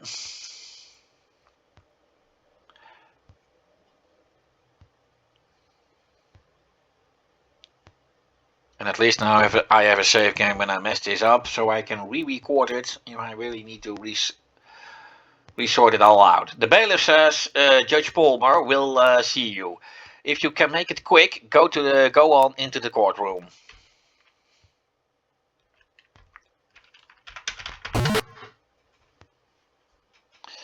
Judge Palmer strikes the gravel. Silence. I will consider Mr. Bond's request. Okay, I can't type anything now. Mr. Bonds, you may approach the bench. Mr. Bonds, who or what is this warrant for? Says the judge. And what information do you have to substantiate the validity of this warrant?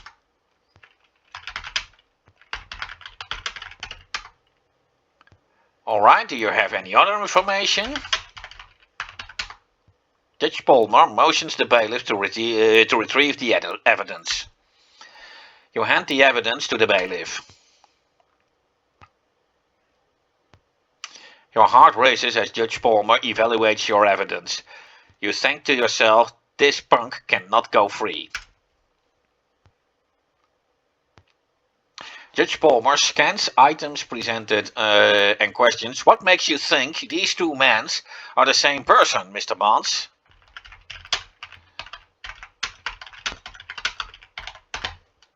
The flower tattoo above the left nipple.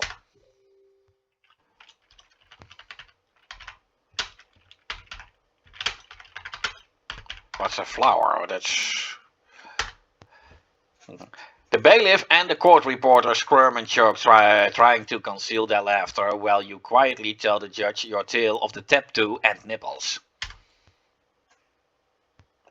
The judge attempts to stifle her giggles, but fails. Judge Palmer whispers softly to you, well, Mr. Bonds, it appears your friend has his tit caught in the ringer. Stiffing her laughter, Judge Palmer says, congratulations, Mr. Bonds, your request is granted. Here is a no-bail warrant issued in the name of Jason Taisley, alias Marvin Hoffman. Bailiff, deliver this to Mr. Bonds and escort him out.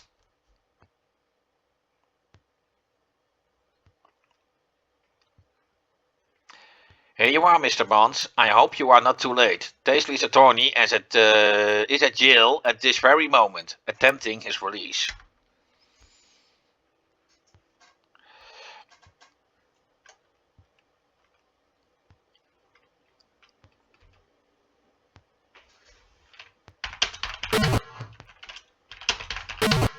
Well, this will be a very short ride.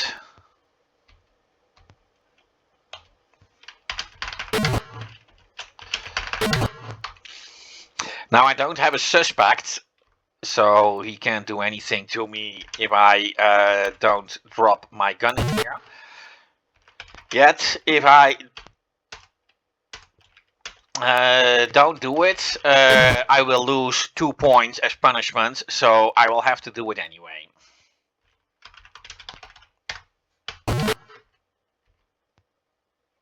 Hey, Sonny, come over here, says the jailer. I have something to tell you. The jailer says, I hope you know, Bonds, that at this very moment Hoffman's lawyer is in the front reception area, bailing that worm out.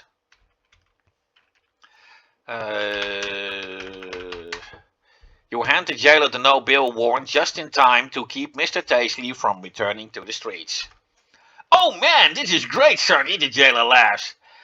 I hope you know this will slam that old boy's orifice shut."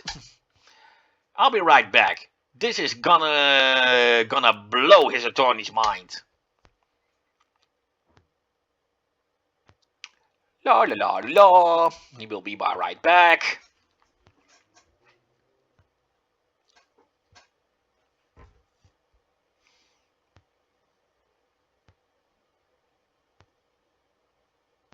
There he is. "Boy, that made my day, Sonny. You should have seen the guy." He started ranting and raving like a little kid who just had his lollipops taken away.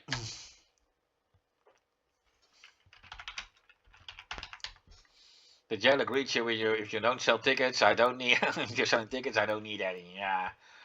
I'm done here for now. Let's have a little chat with Taisley. "You know something, pig? All you're doing is slightly delaying my exit," Taisley rants.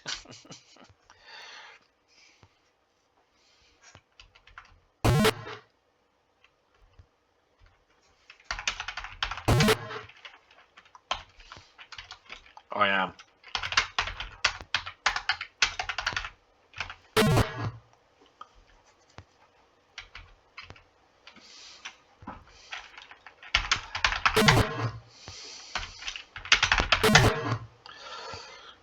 Let's set it to normal speed.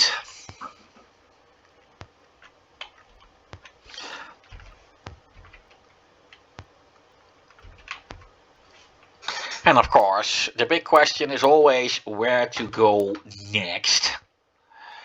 Where I know what my next location will be.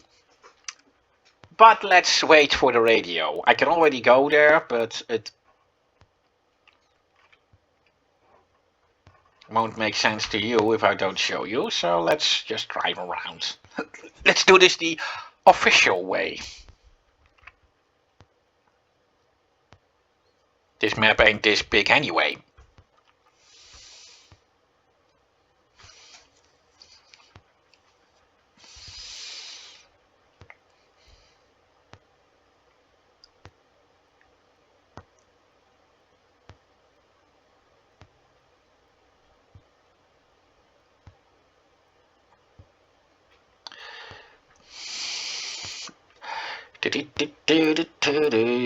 Hey, oh, here she goes. You're a little too low, you're a little too low. I don't know why I have that song in my mind right now.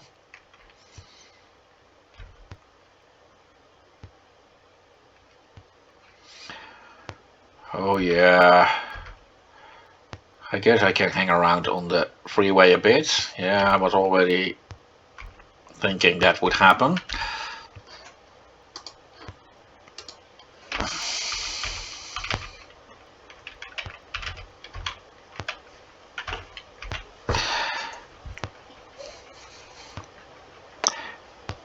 It is a lovely day for a drive, but this is no vacation. Yeah, and then I get back on the other side.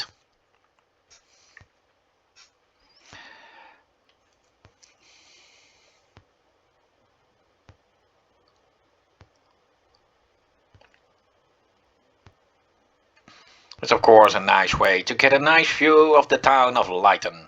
Lytton, or how do you pronounce it? Of course, when I get off the map here, I will also get the "this is no vacation." You have driven out of your jurisdiction, time to rip a U and head back to town. Well, when it takes too long, I'm not going to wait for the radio.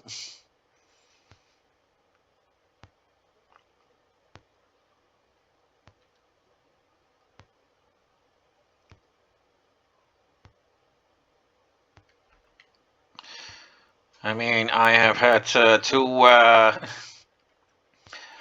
rides on the freeway already. Let's see if there's an exit without me getting into a red traffic light. Oh, yeah, here I could do it, but I saw it too late.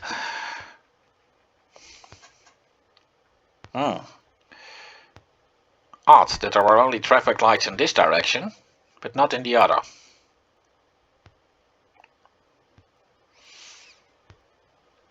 Well, this is of course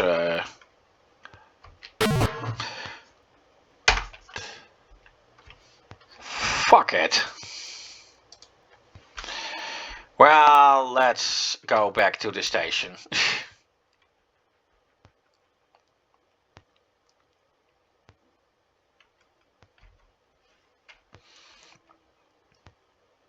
Of course, now that I'm riding an unmarked car, I no longer have an alarm.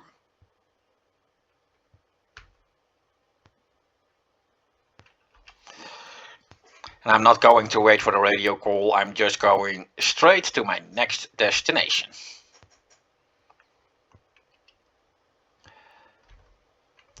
And that would be the police station. Someone is waiting for me there.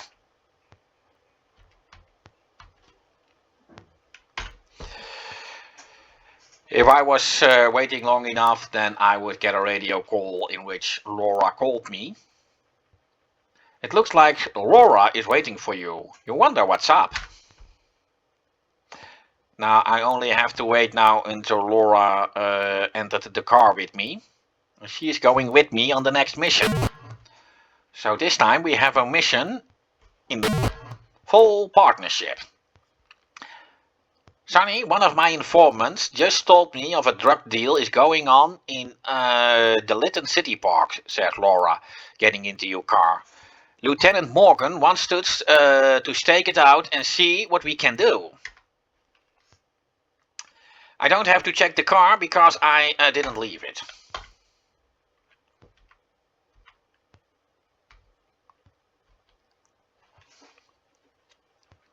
I think the North Way is, by the way, the better way to go. As that is an easier way in which I won't get too much trouble with the freeway, except for this particular location.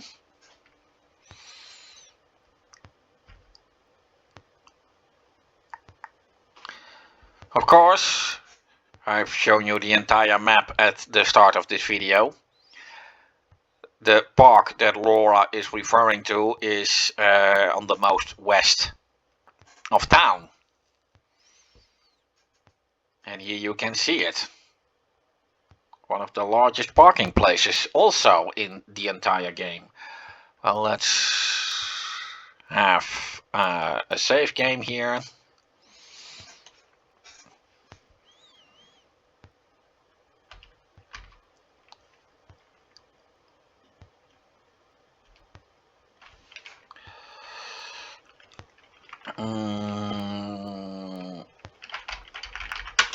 I should have the radio extender with me, yes, as I will really need it during this mission.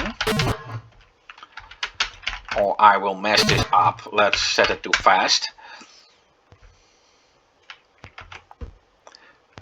Yeah, I just checked if my radio extender works. What's the matter? Let's get this show on the road.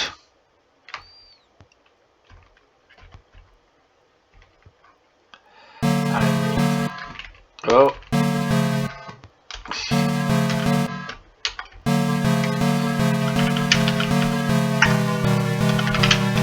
I need to make sure my gun is loaded.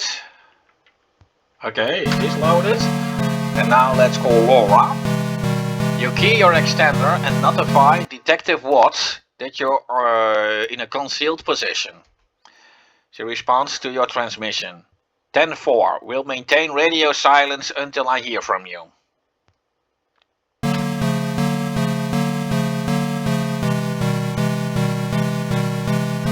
Now let's save the game. This is very easy to mess up.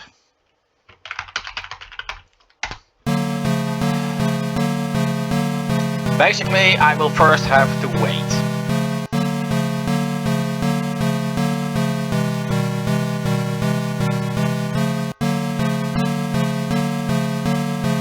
As soon as something happens, I will save the game again, immediately, to prevent that if I mess it up, that I have to do all this crap over again.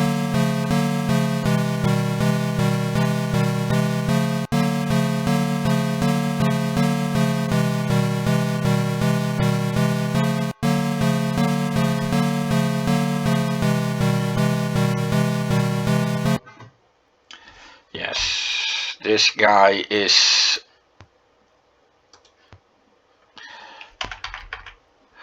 You watch, or you quietly watch a man enter the picnic area.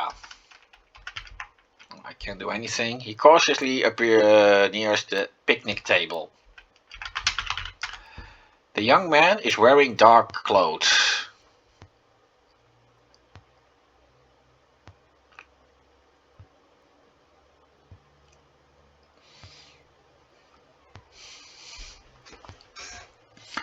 And yeah, he is quite kind of nervous, isn't he?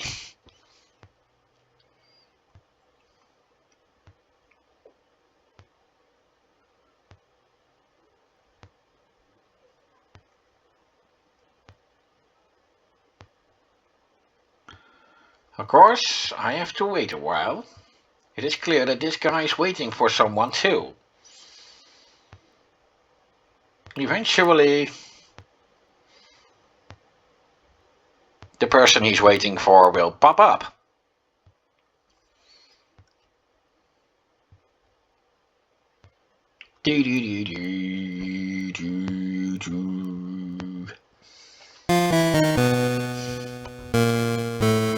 Another figure carefully approaches the picnic table. Could this be his drug contact?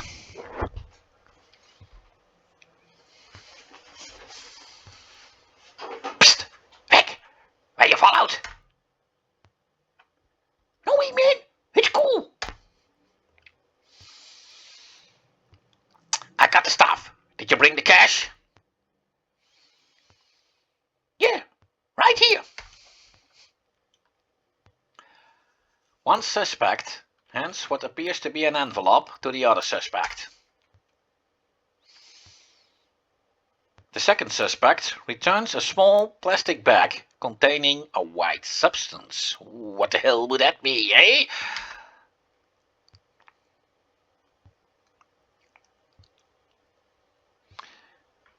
Hey, but Brad, this ain't enough. Where's the rest? Let's call to Laura now. You quietly radio Laura. I'm moving in. You hook up anybody trying to take food bail.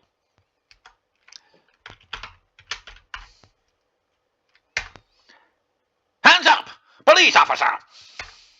Jitters, the force! Shouts the pusher. I'm out of here. Don't shoot, officer, shouts the young man. I give up.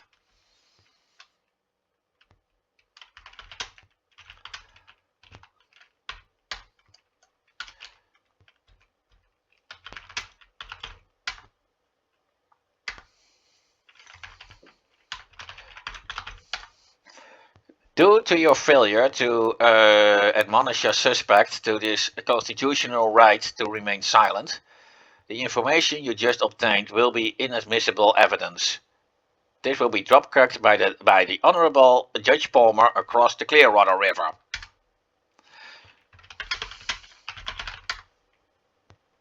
I basically failed, so let's do this over.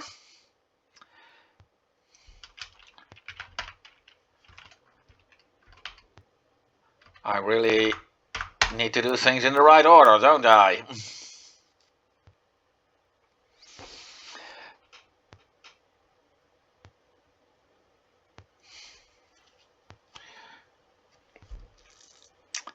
Of course, now I will save when the other guy comes in as well. Otherwise this will take forever.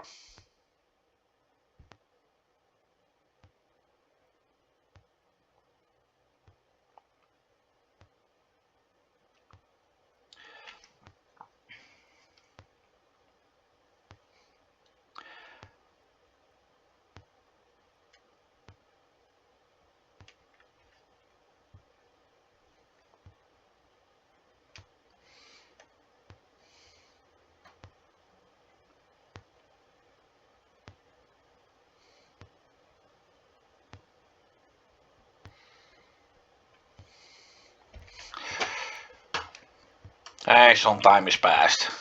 At least that will be saved. Well, I I will not read that text again, as that is not really important anymore. Of course, I must not forget to signal Laura, as when I don't, then that guy fleeing will result into him getting away, and that will also count as game over.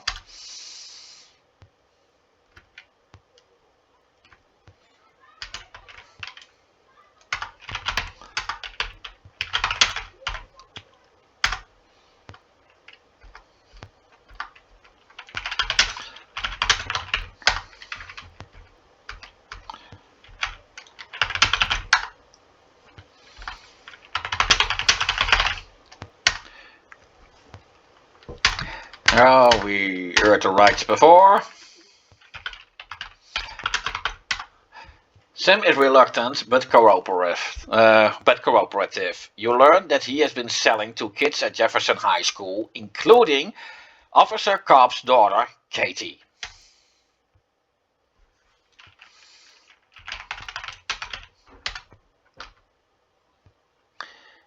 You follow Sims to the patrol car. Laura asks, "What took you so long, Hot Rod? I picked up this loose end trying to take foot bail on you." Of course, Laura will only succeed in doing that if I called her from the park before shouting hands up. You mumble under your breath. "Yeah, sure, Laura, you probably just grabbed the first white meal you can find."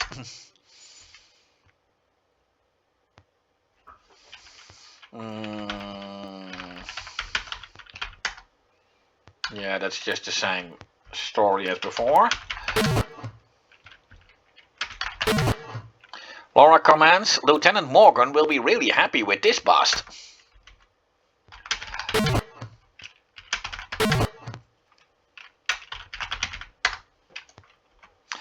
And of course, you key your radio, 83 Nora 10, 2 in custody, en route to jail.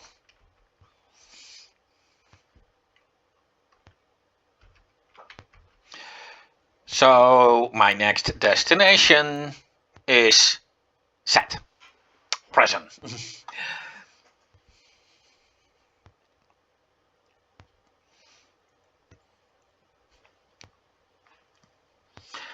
Well, these two guys will show to be very important to the storyline.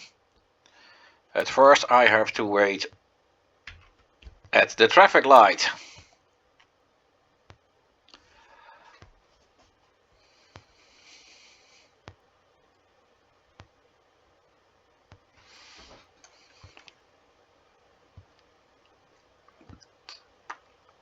It's not easy to wait for green.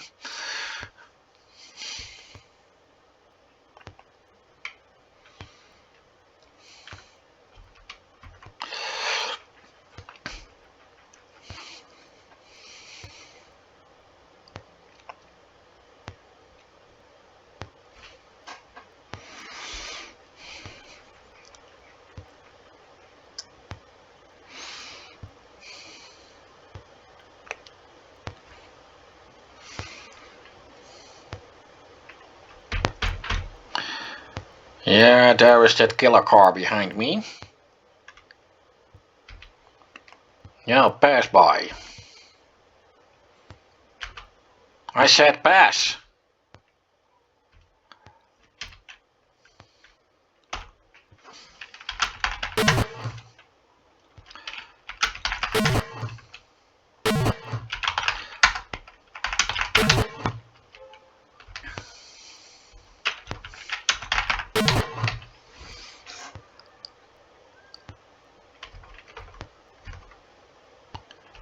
Laura says, "Get the door, Sonny. I'll keep an eye on these two boys."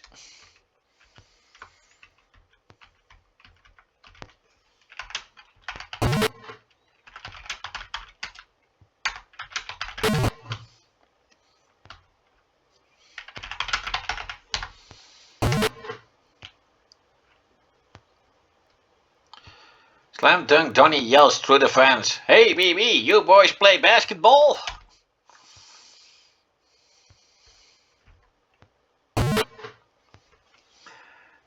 Sonny, says Laura, I'll wait here while you complete the booking. The jailer greets you with a friendly, "Oh no, here comes more paperwork." This is certainly a fine-looking group you got this time, Sonny. And then, of course, I have to book them in. Okay, Druckett will be. Fill out the booking slip and give me his property. Isn't it their property? There's two of them.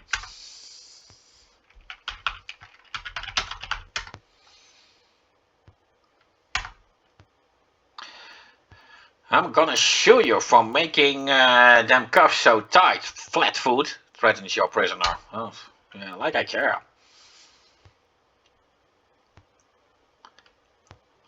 I think you boys know where to go, you tell them.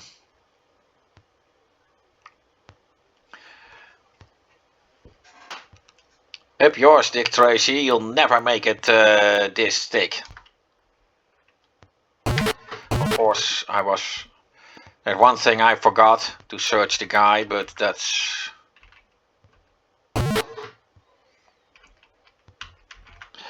only coming down to my points. But I should have done that.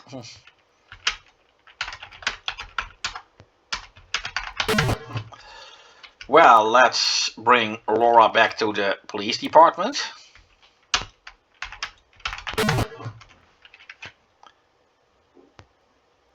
Looks like you'll be a valued addition into the narcotics bonds, said Laura.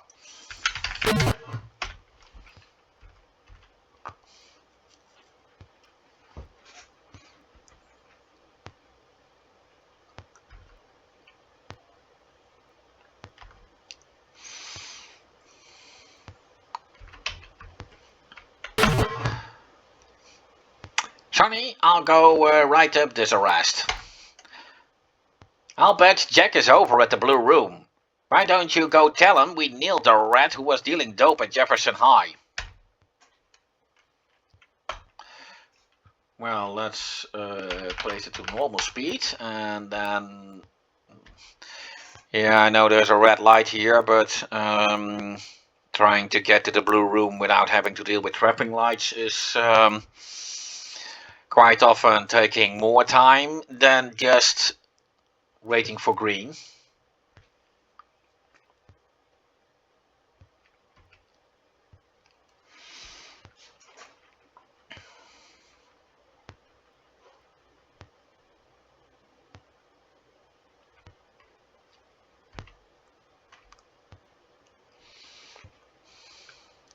And, well, I've got a green light this time.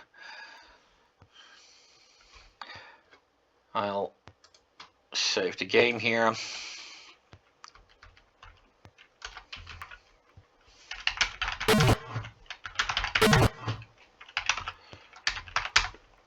Yeah, having to change the speed between driving and normal play is a bit annoying, but you'll get used to it. You enter the Blue Room and see Jack seated at the table. He appears to be quite intoxicated.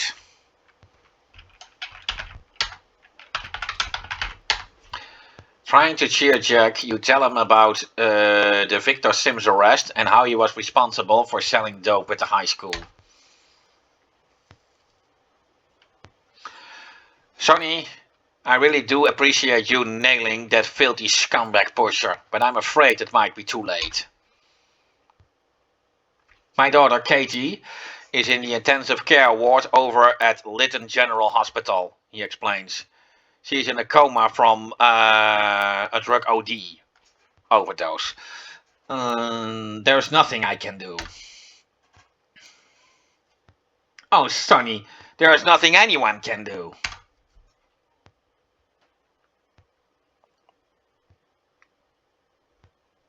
The bartender says, "For your information, Sonny, I have a cab on the way for Jack." I sure would love to stretch the neck of that sorry dope-pushing scum-sucker that hurt my little girl.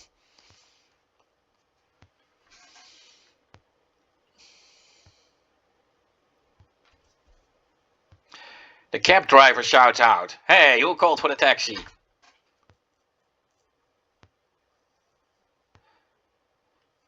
That's it for me, Sonny. I'll see you later.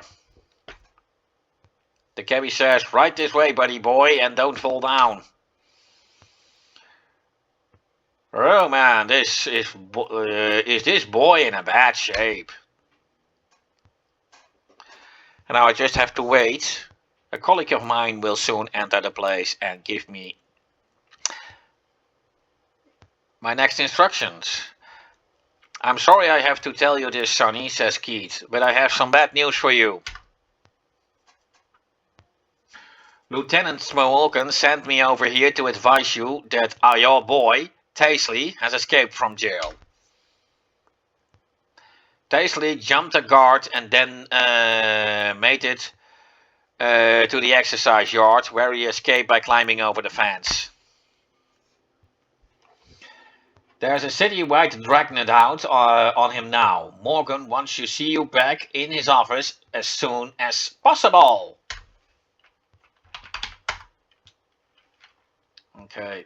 See you later, Sonny. I have business to take care of. Well, the game ignored the stand command. I can also do it by pressing F4, by the way. But of course, my next destination is clear. I have to go to pay Lieutenant Morgan a visit.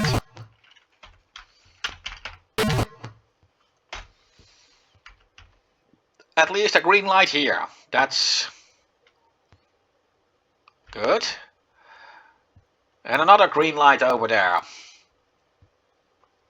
Yeah, I placed it on fast. Guess I got the hang of this by now. Well, not quite, but it will have to do.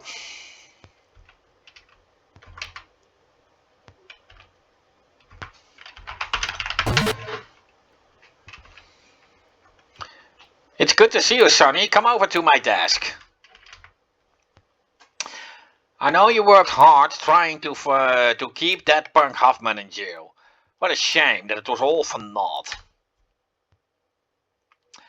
It's frustrating when a man does the best job he can do and some dummy screws it up. I wouldn't trust that tower guard to guard our water fountain.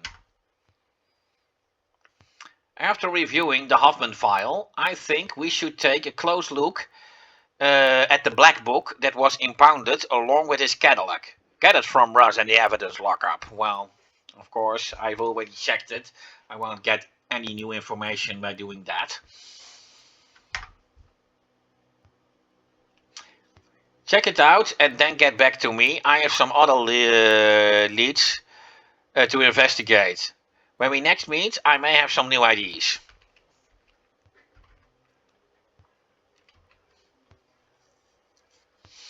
But let's first go to my office.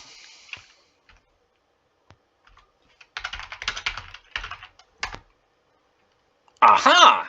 A note from Laura. Bonds, we just received a fax from Chicago PD detective Joe Tabor.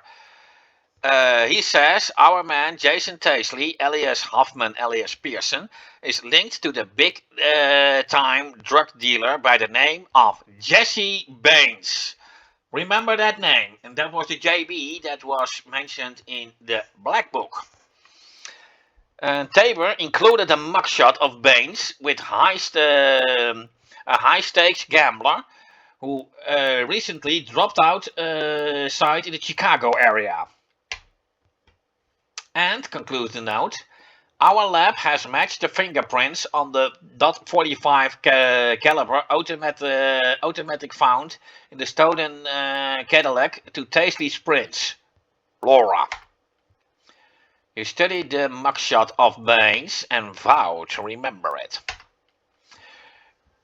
Yes, that mugshot is very important, as you will recognize him automatically by that mugshot later. You remember the anonymous letter about big stakes gambling at the Hotel Delphoria, and you realize you are onto something hot.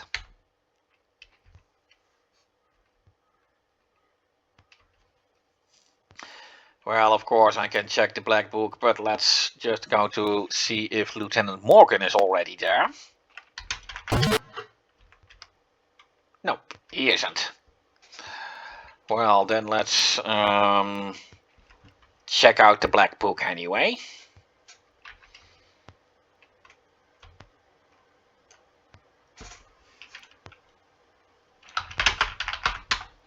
Now, Sonny, you know, this is official evidence. Don't go running off with it. Well, of course, I'm not going to read that all out again. But here we see poker with JB. Well, JB is hereby confirmed. That's Jesse Baines. And yes, that will be a very important guy to get behind bars.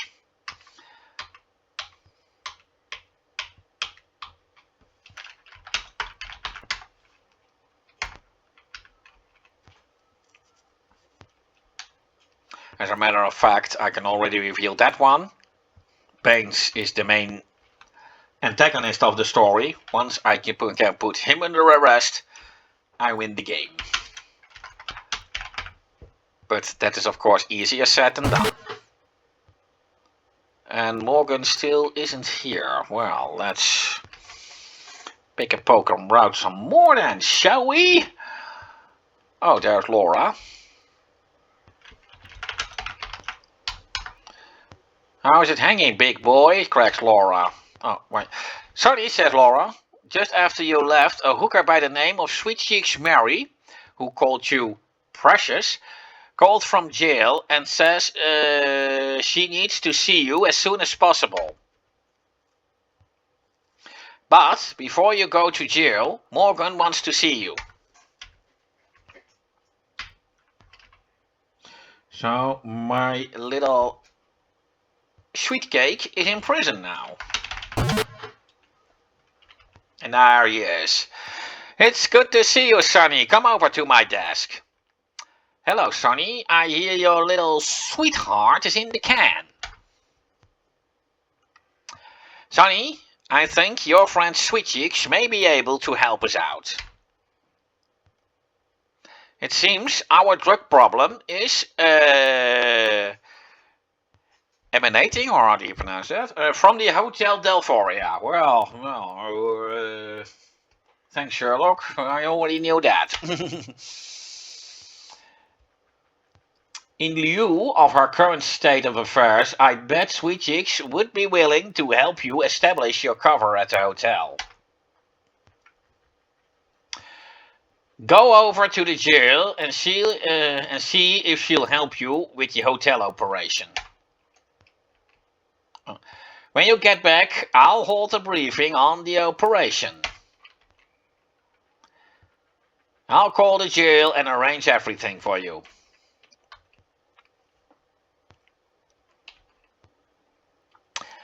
Well, that's, of course, pretty nice of him.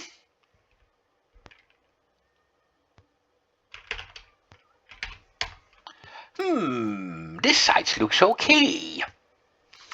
And then, of course, having the prescribed walk around. Having performed the prescribed walk around safety check of your vehicle, you're now ready to hit the streets.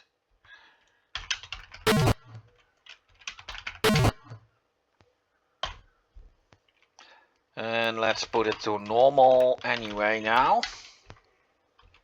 Leaving the parking place with the unmarked car is not such a safe thing to do.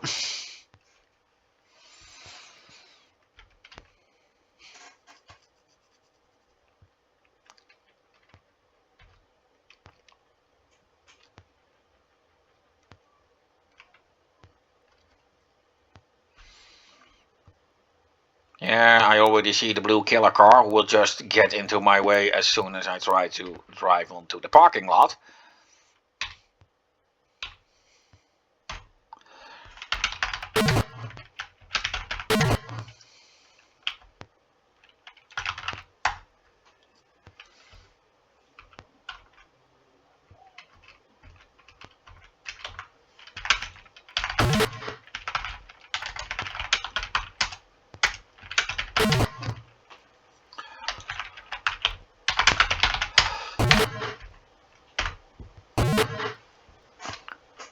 it's about time, Bonds, exclaims the jailer. That gal in cell 1 has been whining like a lonely puppy for you. Do your best to calm that girl down, will ya, Sonny?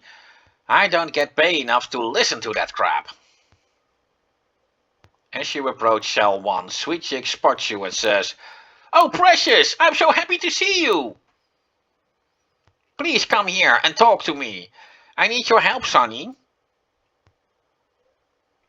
"I'm sorry, Sonny, but I got picked up by Operation Trick Trap. I know you warned me, but I thought the operation was over. I'll do anything to get out." "Oh, Sonny, if I only had someone like you to call my own."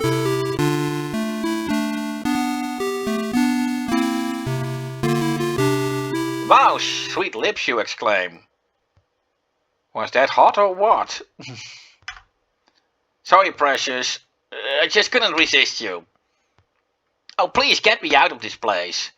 Of course, when I leave the prison now, the game will say you betrayed your friend with a kiss. And that will count as a game over."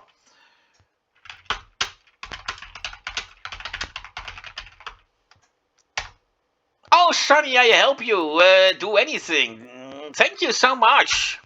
Oh, please, tell me what to do."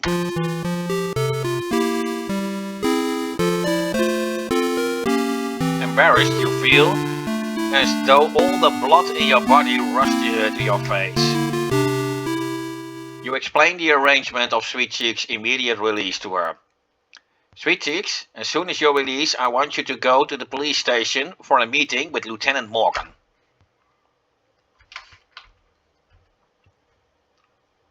"Hey, Sonny," says the jailer in a loud voice. "Have you been messing with my female prisoners, or did you just start wearing lipstick today?" "Lieutenant Morgan just called. He's sending a car over for Sweet Cheeks." "Well, that settles that."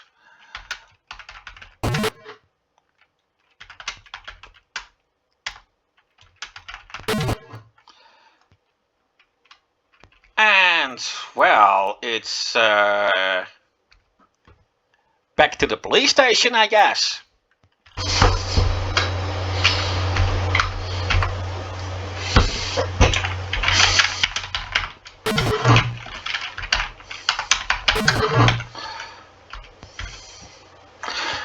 Let's be quick through those fucking traffic lights. Your radio crackles. 83 Nora 10, respond to Cotton Cove. Officers on the scene need ID of 187 victim. Oh yeah, of course.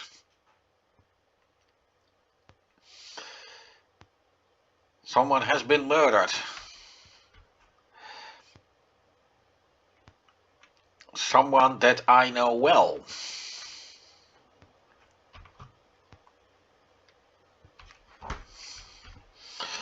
Let's see, because this is always a bit of a bummer.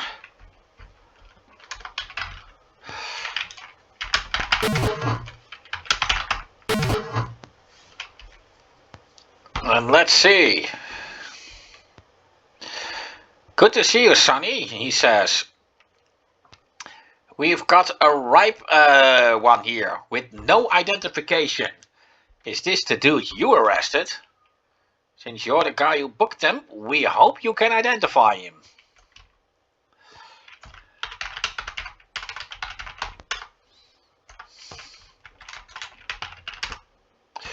You lift the right blanket and examine the swollen body.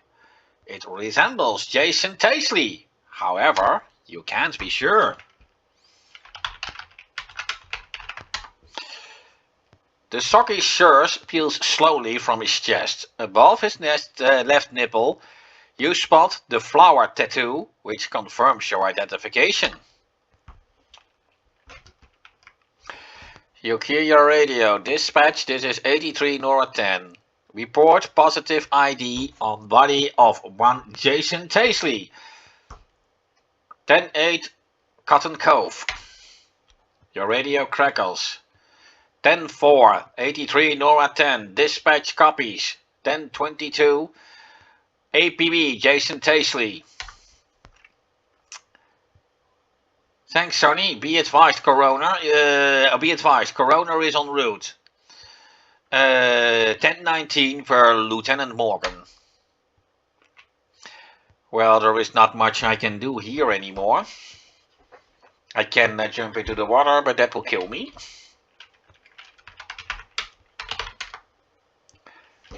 Thanks for your help, Sonny, says Steve.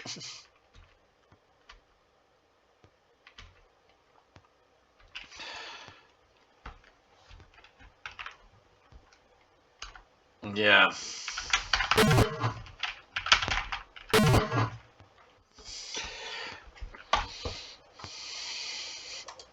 Well.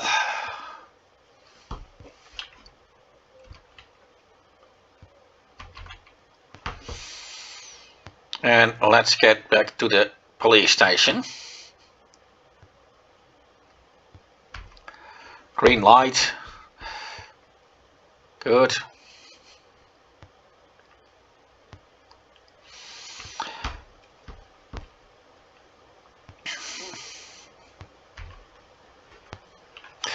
Yeah, of course, I already knew that Jason Taisley would regret his jailbreak. As far as he is able to regret anything now. Well, let's visit Morgan in his office, shall we?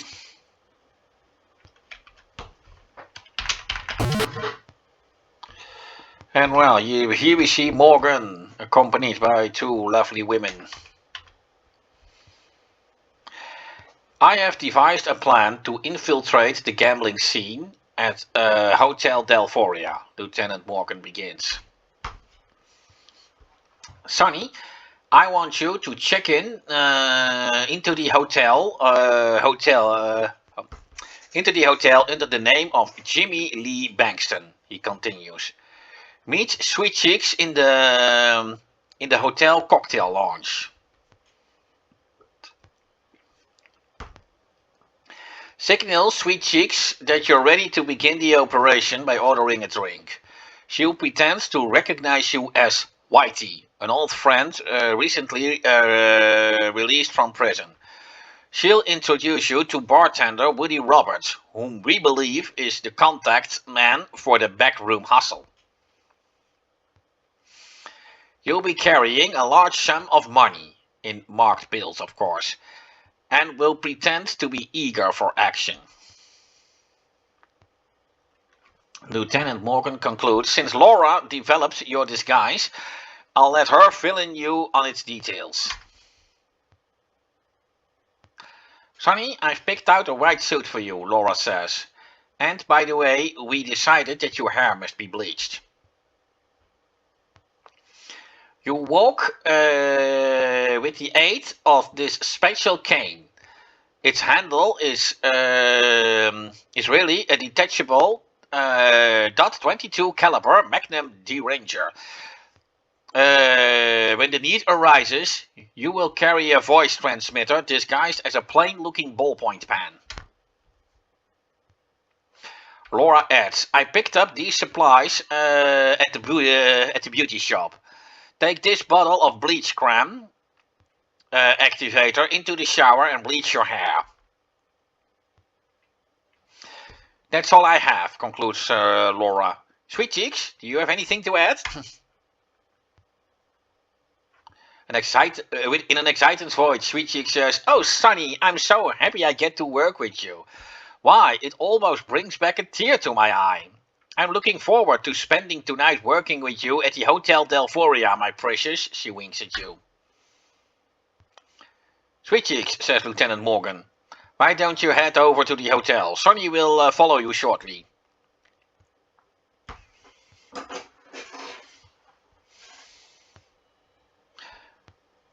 Thanks for your help, Laura, Morgan says. That's all for now.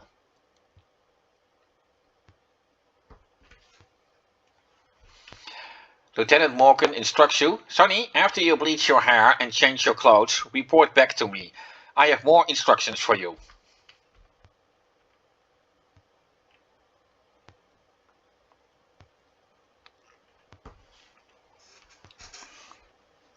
Sergeant Dooley, his voice cracking, interrupts the meeting. It's my regretful duty to inform you that I've just received a phone call from Jack Cobb. His daughter Katie just died without ever regaining consciousness. Effective immediately, Jack is on extended family leave. Jack's taking this really hard. His brother is staying with him and he requests no visitors. I'm sure our sympathy goes out to Jack in his time of need.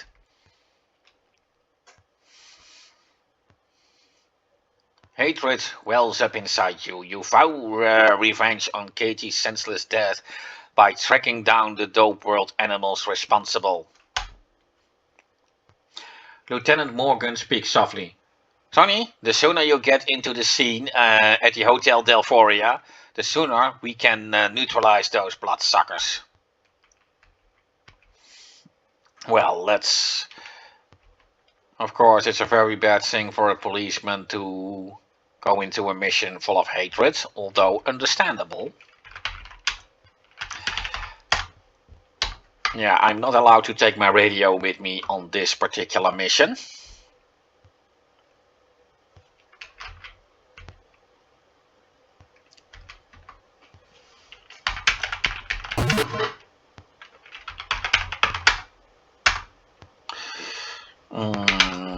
Well, now I'm really forced to take a shower, as of course I must bleach my hair. Let's save first. A friend of mine did once report to me that if you do this wrong, it counts as a game over. I don't...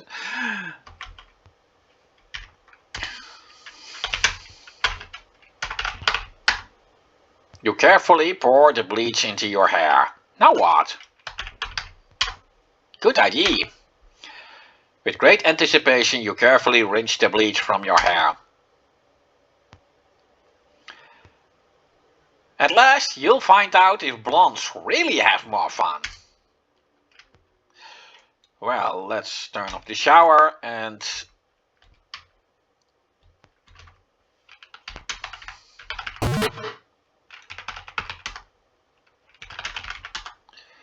You don't need it for this operation. Leave it here. How wonderful! 15 years of service have come to this. Wearing a pimp suit to make a hooker. Now that's professional advancement. Wouldn't your mommy be proud? Ooh-ee, looky what we got here, laughs Jefferson.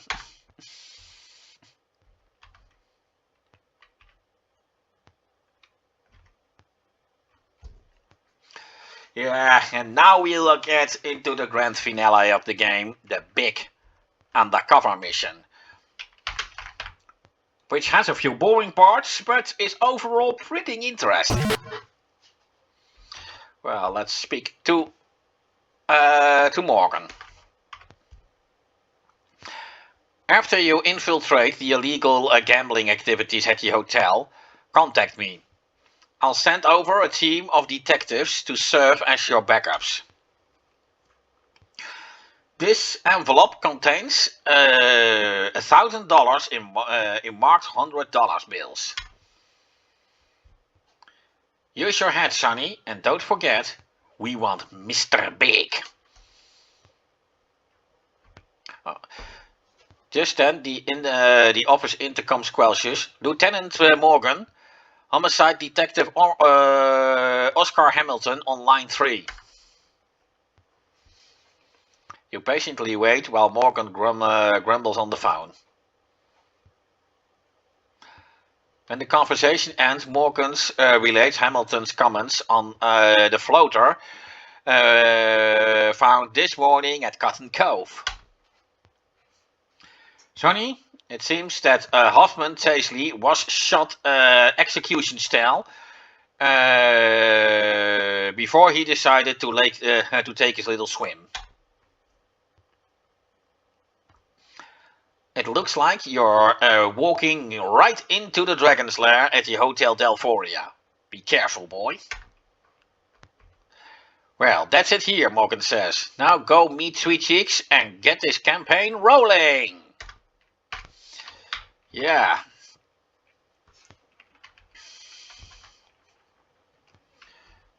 Do I really look like a pimp? Sheesh. Well, let's, of course, I may be undercover now, but I still have to check my vehicle.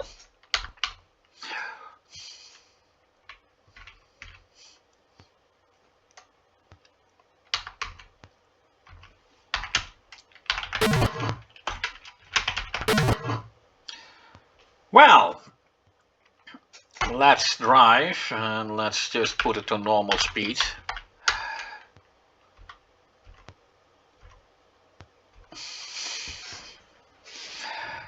Hotel Delphoria, here we come.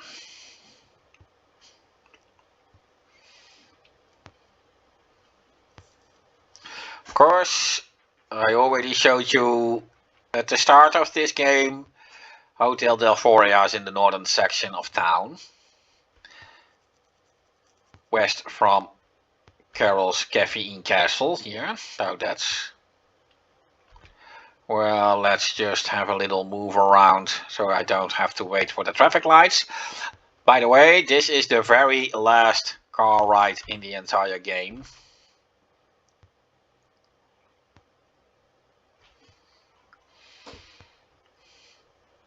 It can still be quite a challenge to park well at the Hotel Delphoria. Okay, that car will go past me. Let's save the game here. I really don't want to mess this one up. Yes.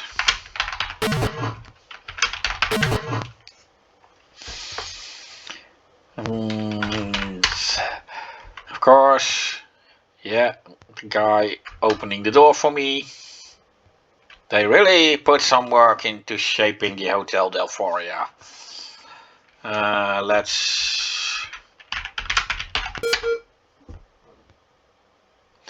Good day, sir, says the desk clerk in the best plastic voice. How may I help you?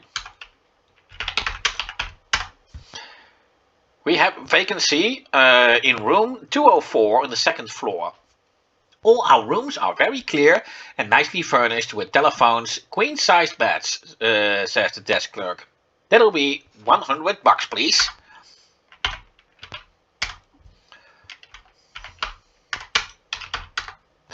You hand the clerk $100 and he asks you to fill out the registration card.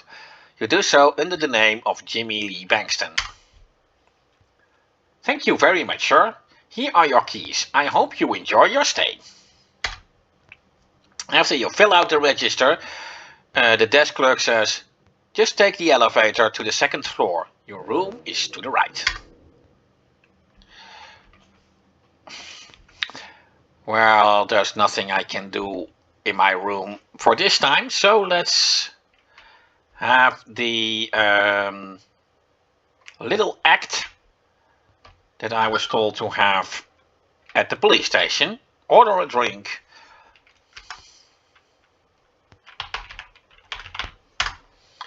Okay, coming right up. Sweet Chicks pretends she has just noticed you. Whitey, is that you? Oh, Whitey, it's so good to see you, says Sweet Cheeks, playing a roll to the hilt. It's been so long time. Come on, Cheeks, you say. Let's sit at the table over there.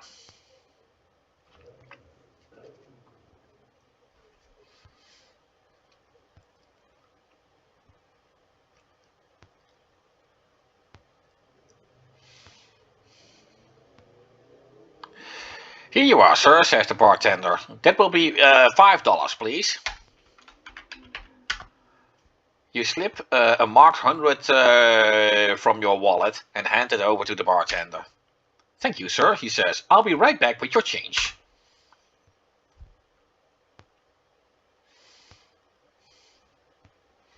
Yeah, we see some guys passing by. They will be important soon enough. You know, Sonny, says Sweet Cheeks softly, I've seen 4 guys go into that door since I got here.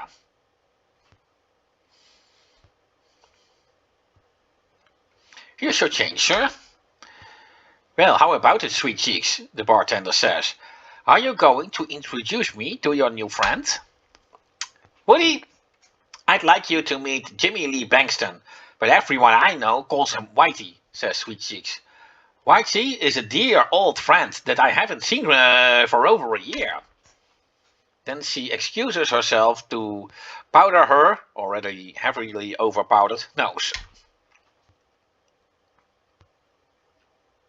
The bartender asks you what you do for a living. I'm presently unemployed, just taking it easy. You know, enjoying life and looking for a good time, you tell him. I just finished doing a little time for embezzlement. I haven't had a chance to land a job yet, you tell Woody. Acting surprised at your slip, you lower your voice and say, but I'd be sure to appreciate your keeping that information under your head, okay? Woody assures you that you can trust him.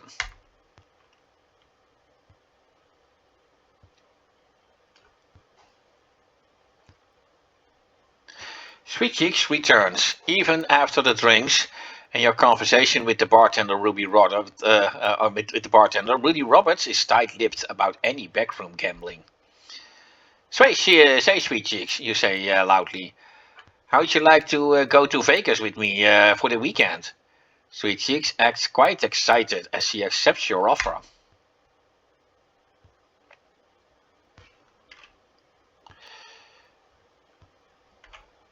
Just before leaving the cocktail lounge, you ask Sweet Cheeks to remain at the table, while you try to get Woody to open up.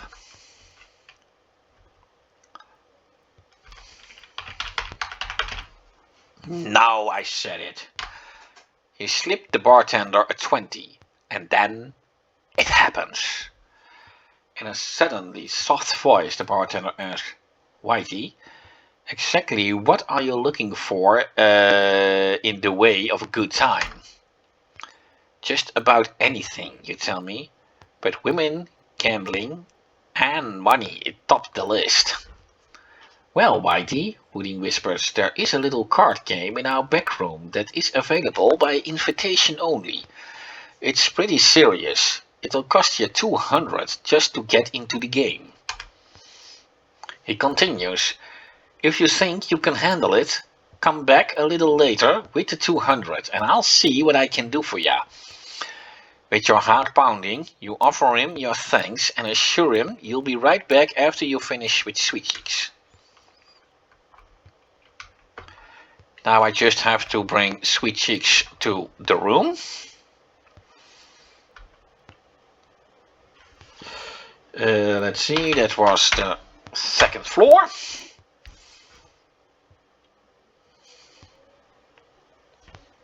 At least American style second floor, as this would be the first floor in the European system.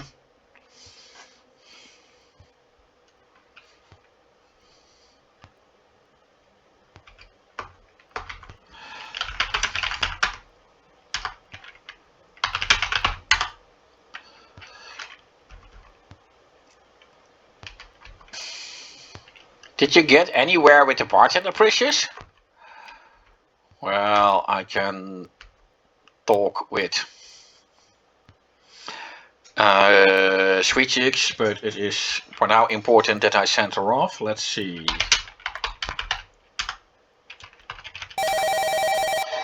I don't know all the phone numbers.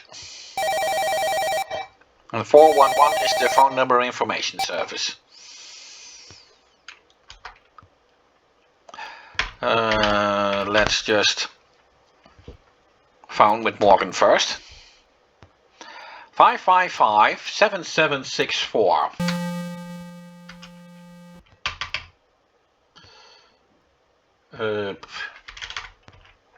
I'm really bad at remembering numbers. I'm not going to write it down. 7764, 7764, 7764.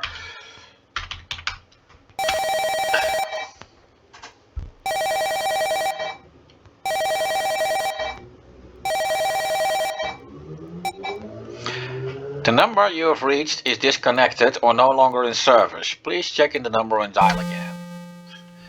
Well,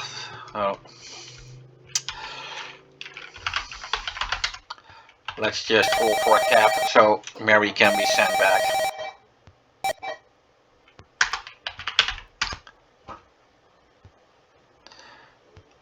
Nine 222.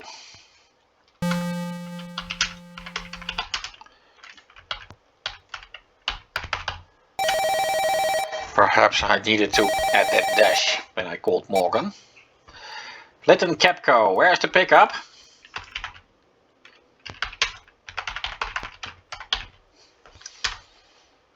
Okay, we have a car on the way, thank you.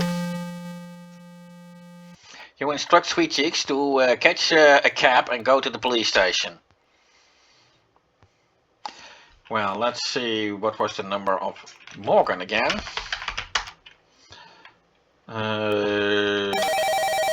Like I told you, I'm really bad with remembering numbers. So let's see. 7764, 7764, 7764. Perhaps it works now.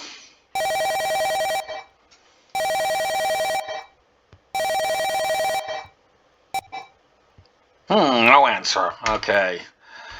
Well, there's not much I can do in the hotel room for now. This is of course the restroom. And for some reason, you hear that action music when you ease down on the cool seat and meditate for a short time. Soon everything works itself out. As you pull up your trousers, you feel noticeably lighter on your feet.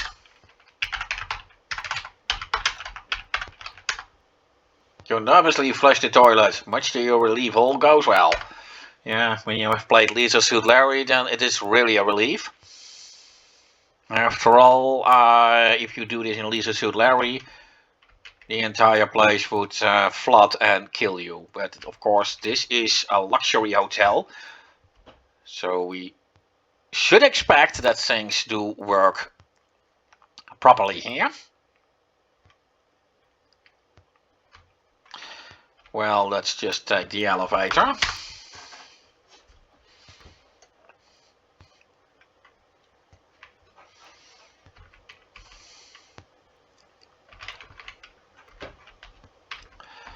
And now for the real action.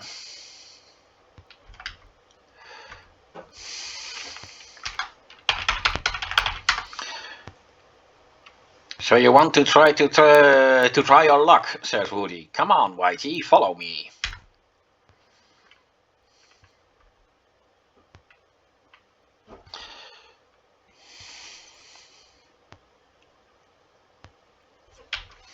Woody raps a staccato rhythm on the door.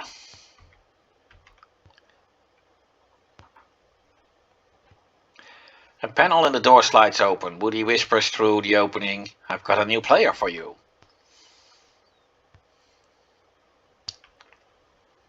Come over here, says Woody. I have to frisk you before you can get in.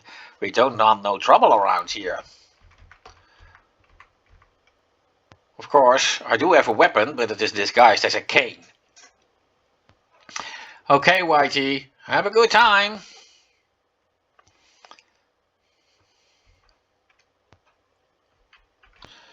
Well, let's save the game. And then let's get the show on the run. Good evening, gentlemen, you say to the man at the table. I'm Jimmy Lee Bankston. May I join you? Yes, you may, Mr. Bankston, says the man across the table. Have a seat. I am Otto. That is the blonde one, I think. The one to your left is Gene. That will be the black-haired guy, I guess. Glad to meet you, you respond.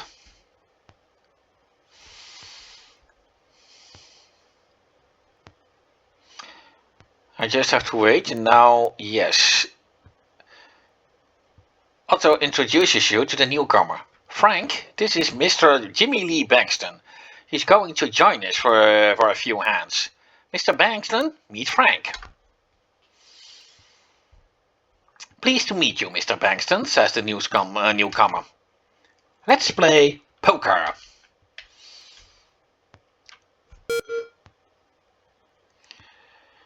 Yeah, well, the first hand I will have to be a bit more careful.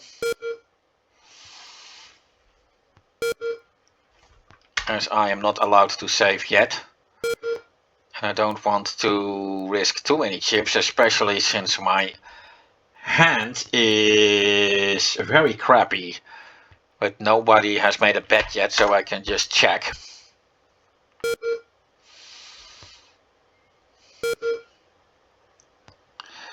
Yeah, let's roll 3 cards.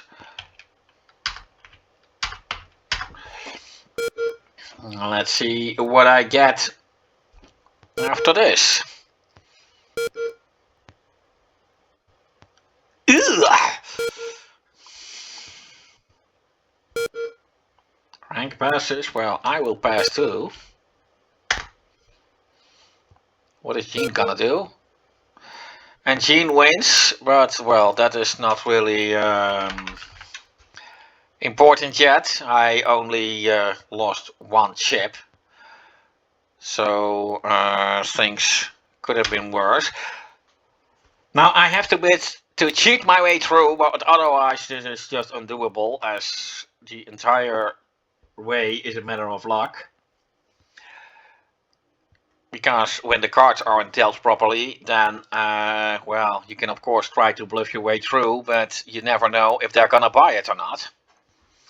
And if they call your bluff, then you can be in a bit of trouble. And now at least I've saved the game.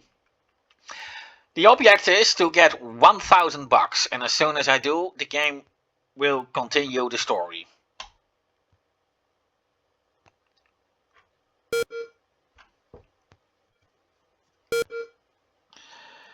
Let's see. 2 aces and 1 8. At least this is a better hand than my previous one. Well, let's just play all or nothing, as it doesn't matter. I can just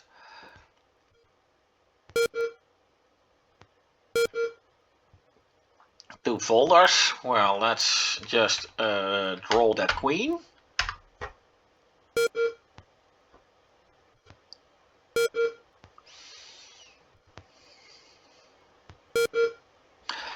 Dang, that's not really something I want.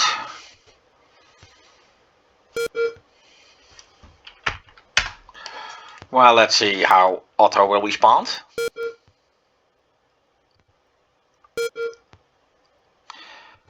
One pair for Otto, 2 pair for me, which means that I win 16 chips.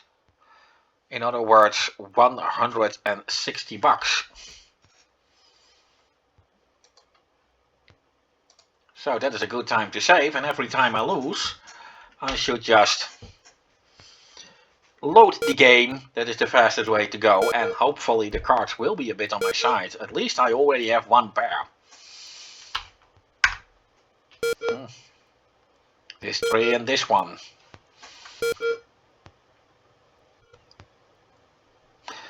I already see 2 people fold. So it won't be a very high pot. Let's see, that would be 1, 3, and 5.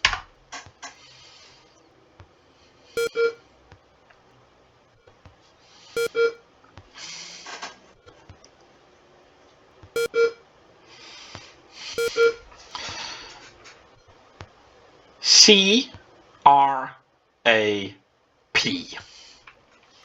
Well, let's just bluff my way through this. And see how Otto will react. Yeah, 3 of a kind. That's, of course, always a reason to call or even raise. Well, let's see. Frank shuffles, so I will be the first one to make my bet. And 1 pair of 2s. Could not be much lower than that. But Let's bluff my way through. Gene calls, Otto calls, and Frank calls.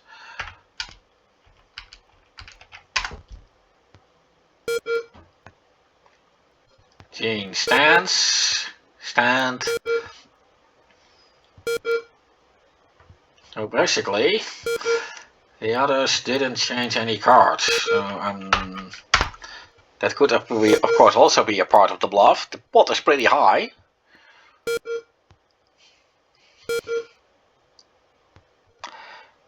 Straight, yeah, that is of course something you could never win. Of course, since we also have the flush, one of the few combinations in which the suit matters. This is a 2 of spades and this is a 5 of clubs. Especially when you can go for a flush or straight flush, that would be important. Now there is a VGA remake of the game, which sucks. Doesn't do the original justice in my opinion. And there you can at least skip this poker part. But if you decide not to, then you are really in for the ride. Well, what kind of crap is this?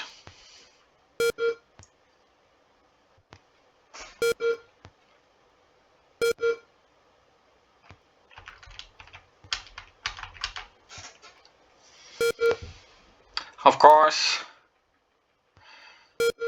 I didn't explain the rules of poker. I assume you already know them. But of course, it's a game of bluffing. Trying to make your opponents believe you have very good cards, even when you haven't. And when all people have accepted the bet or rejected it, then the cards of the people still in the game will all be shown. And then the one with the highest combination wins. 1 pair, 2 pair, 3 of a kind, flush, straight, 4 of a kind, straight flush. I don't know if the game supports royal flush. It never happened to me so far that a royal flush was dealt, so.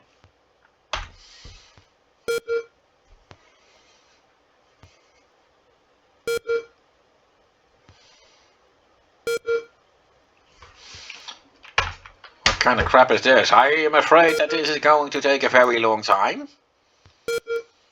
Of course, 2 people fold. And Frank folds too. 7 chips in the kitty. That's not very much, but of course I lost 4 chips betting and I get 3 chips back, so at least it's better than nothing. I did save, I think. Let's save again, better be safe than sorry. And then for the next round, of course now I did deal, so now I'm the last to bat.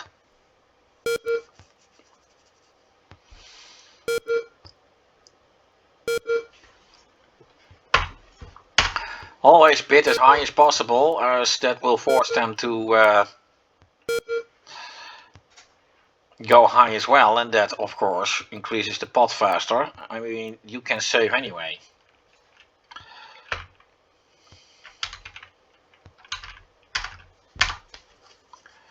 I don't think 2 kings will be enough, so I hope I get something good.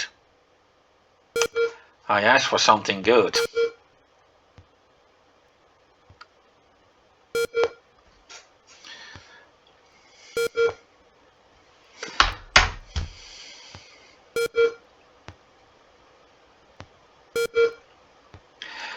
Yeah, I was already thinking something like that would happen.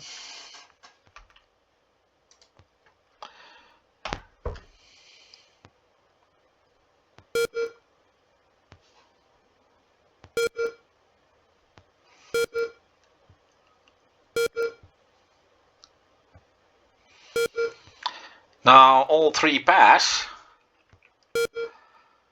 That would at least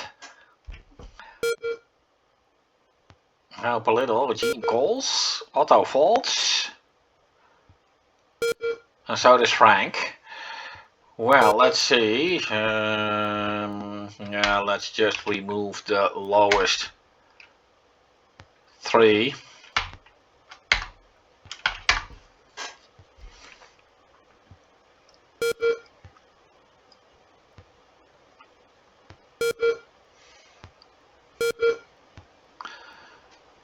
At least I got a pair, for what it's worth.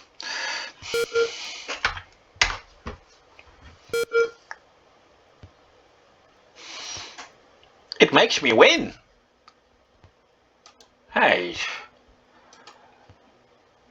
it is a win after all. And when I look at the pot, 16 chips might not be that bad. 875 bucks. Well, let's save again. Never hurts. Gene deals, so Otto will be the first to make his move. He passes. And so does Frank.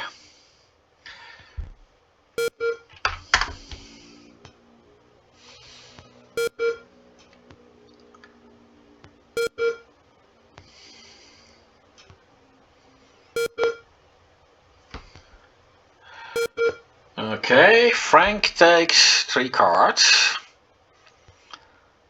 $100 in the pot.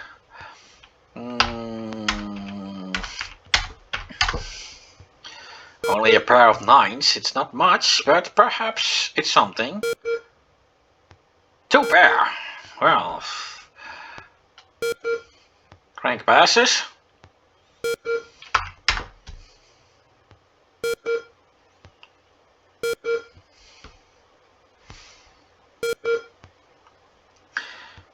Well, 16 chips in the pot.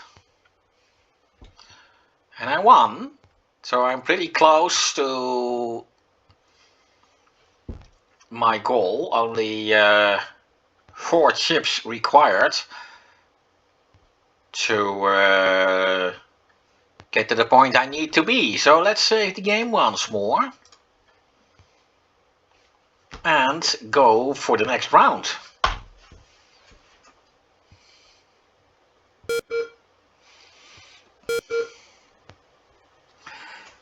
Wait a minute. Yes, I have a flush. Now I don't have a straight flush due to that 2, but it is a flush nonetheless. And the higher combinations are very rare, so Gene calls, so if I win this, no, I'm not going to draw any cards.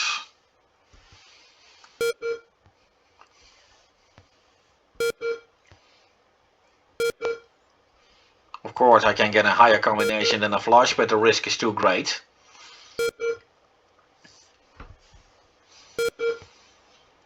How many $10 chips? Well, let's go for the...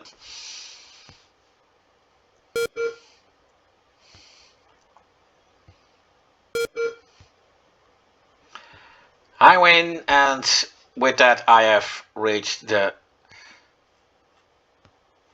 point in which I can continue the game. Frank says, well, Mr. Bankston, it seems that poker is your kind of game. If you'd like to come back later tonight, we'll be playing a more private game with considerably higher stakes. Be sure to give Woody the password Frank sent you. He'll let you in for free. And you'll gain admission to the private room. If everything works out well, says Frank, perhaps we can talk a little business afterwards. So Frank is going to offer me a job, huh? Or something like that. Well, let's just go to the hotel room first. Yeah, I don't need anything from Woody yet. as I still have business to take care of.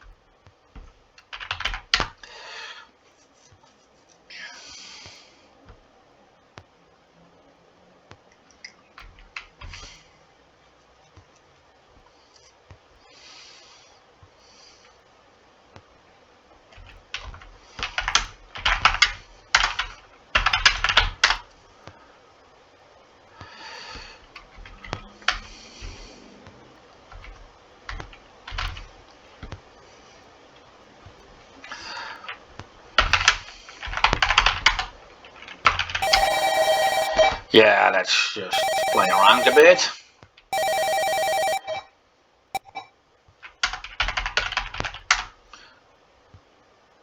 Oh, sorry, there's no one listed by that name.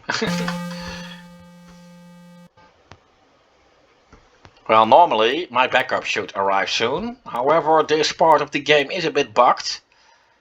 And due to that, things can go wrong. Well, there they are. You hear a knock on the door, followed by the turn of the doorknob. 3 men enter, 2 of them familiar.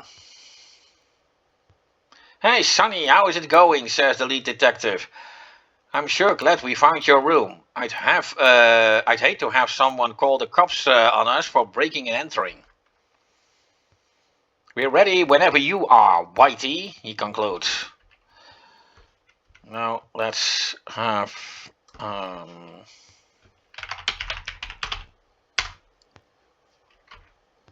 I think this is the guy I need to talk to.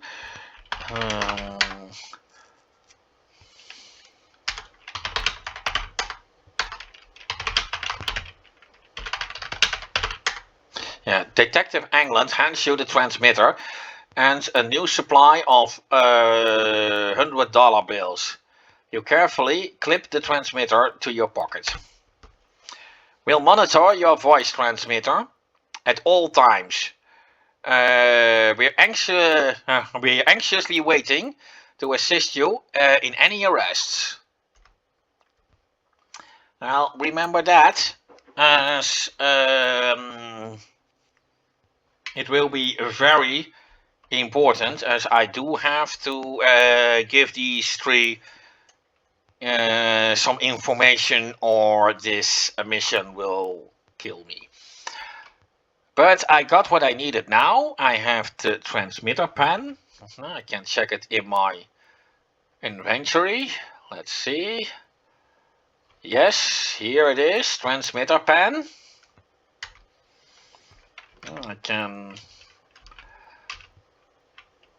see object.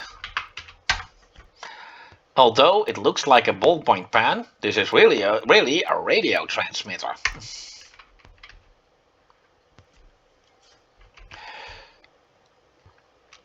And then let's return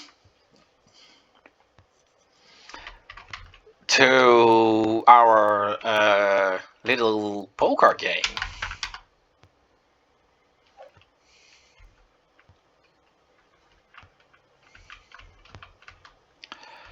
We see a green door to the right, to the left here. I think it's locked.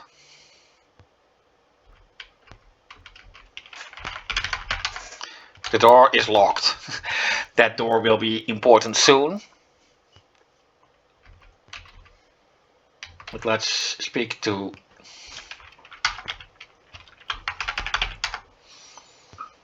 Oh, that's all right, Mr. Bankston. You're good around here.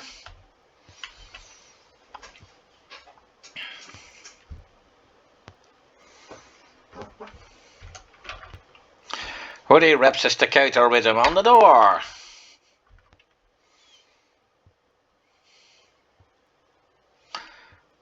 The panel opens again. Woody explains to the mysterious person behind the door, I've brought a player for the big game in the back room. Of course, Woody will search me again. But as my gun is disguised as a cane, and my transmitter disguised as a ballpoint, he won't find anything suspicious. Woody knocks on the door at the back of the room.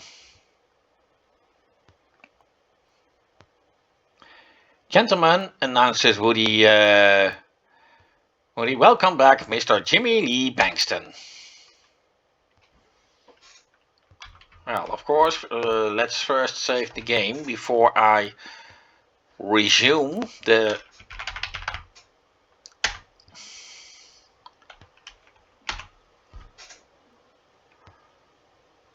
Frank welcomes you back to the game. Hello again, Mr. Bankston. I believe you know everybody here. Same guys we met before. This time, you look carefully at Frank as he shuffles the cards. Cold chills run down your spine, and a blast of adrenaline surges through your body as you realize he exactly matches the description of Jesse Baines, the Death Angel. In other words, we have found our man.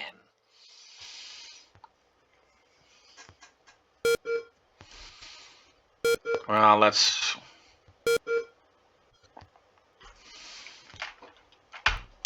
pass.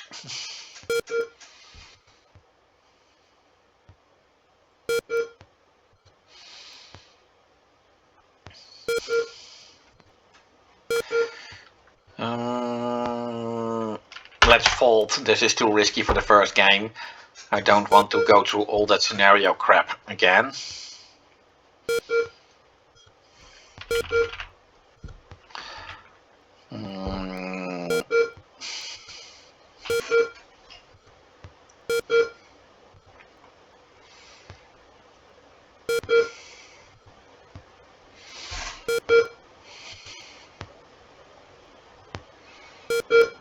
Of course, there is no backing out now. If I quit the poker game, then Frank, Jesse Baines, will say that he has no respect for quitters and that I can forget about the contract. And of course, I will need to get into this contract business in order to lure him into a trap. So it is quite vital that I stay at a good side for now. Well, let's just save. It is a little handicap as I had to forfeit the first game.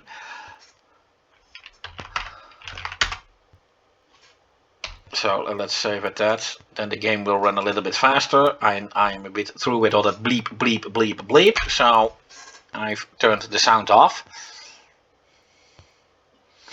Let's see. 7, 6, 8, 5 ace. Well, let's just bluff my way around here anyway. Gene folds. Otto folds. And Frank folds. Well, that is the first 70. It's not much. But I guess it's something.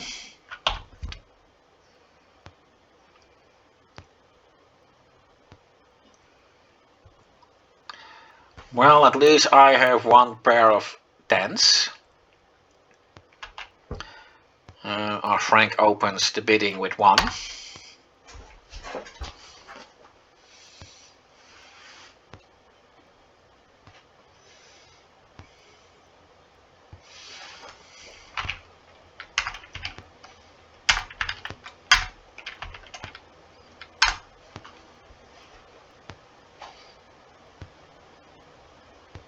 Hive 2 pair. Let's hope that will be enough to win this round. Yes, it is. Now, I'm not exactly sure about the exact amount of money I have to win this time.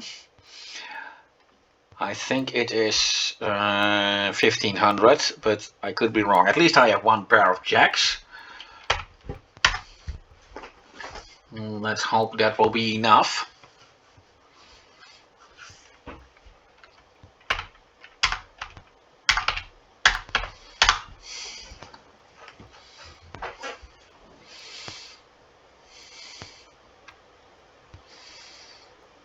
Well, Those cards are gonna save me. Not.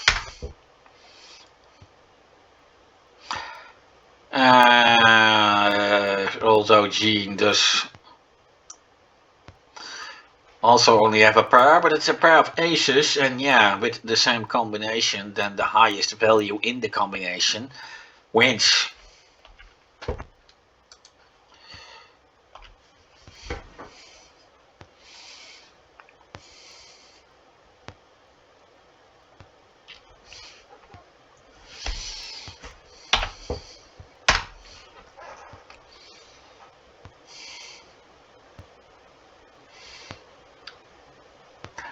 Let's see. It's all crap that I have. Let's 3, 1, 2, 4. But at least there's still something to win, but the pot is 28 chips, so it really has to be good. And I don't think they will fall for any bluffs. I think they will call them.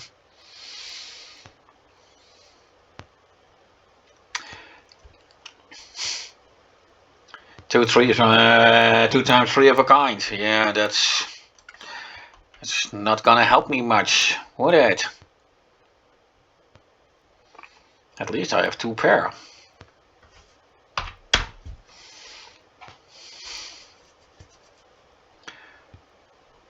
Well, that's pathetic. Do I finally have something that could be good, and then they all fold? Go. Oh, yes, there they are.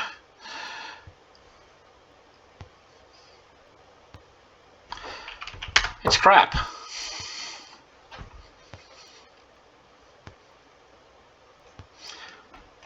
Really, this is not how I would normally play poker.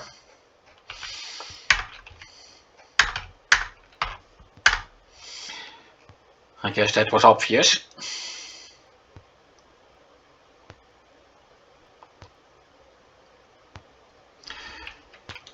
Two queens, at least that's a pair. Well, with everyone folding, at least I win the pot.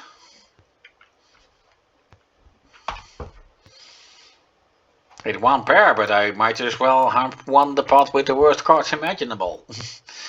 Let's see. Who dealt this crap? I did?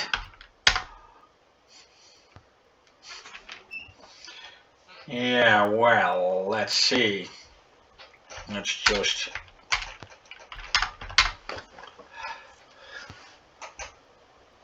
Let's just see what I get back. Ugh.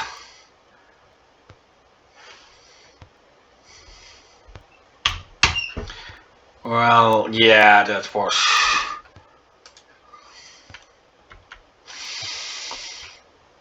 a lost case from the start. At least I have two tens. Pass. 2, 3. Stakes are high.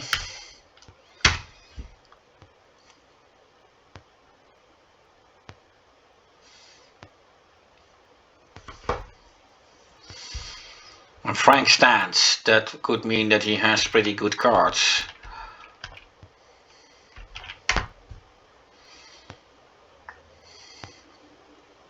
But I have a three of a kind. Let's see if that is worth something. It could really speed up the game if this is a winning combination. Auto calls. Full house! Fuck you, Otto.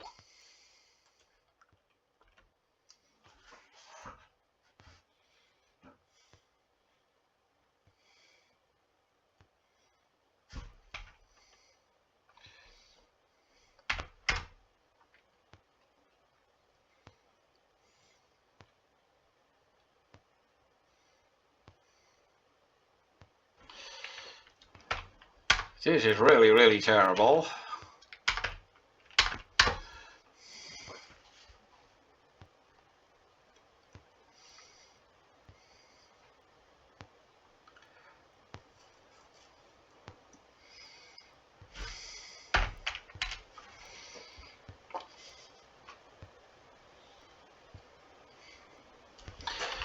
Yeah, well, with two pair they will never fold, so that's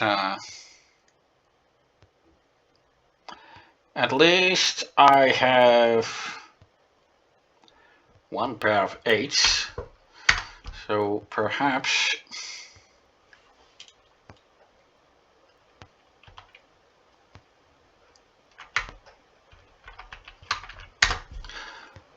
let's see what I will get. Crap. I can only hope that he has a low pair, but I am not counting on it. Three aces. Yeah, I can't beat that.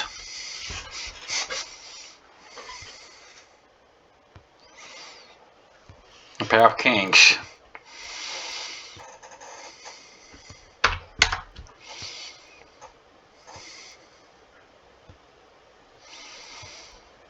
Okay.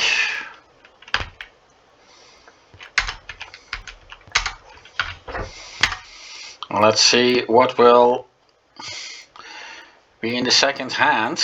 It's not really something that pleases me. Let's just call it, as yes, I already expected Frank to have something high. And it would only be a waste of time to keep going.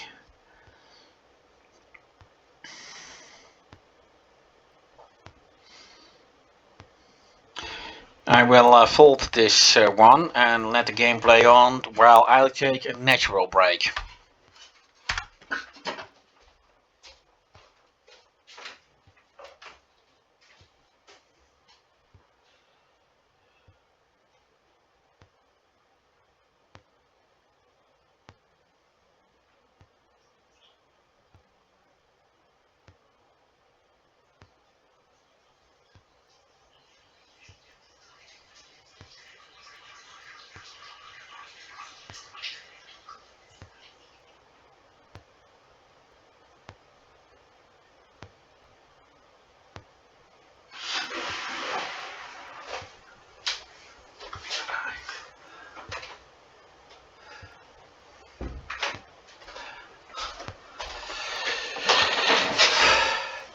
And Misa back, and yeah, well, as I thought, it was a useless thing to go for anyway, so let's...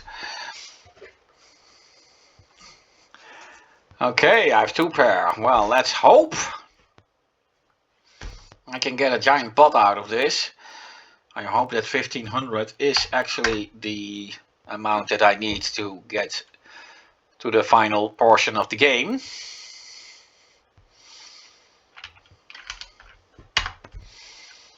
Who knows? If I get either a C2 or a queen, it's full house. But no, that was too much to ask for. Gene bets 3. That is... so it is likely that he will have a high combination, but... Well, it was not as high as I expected, but still too high for me.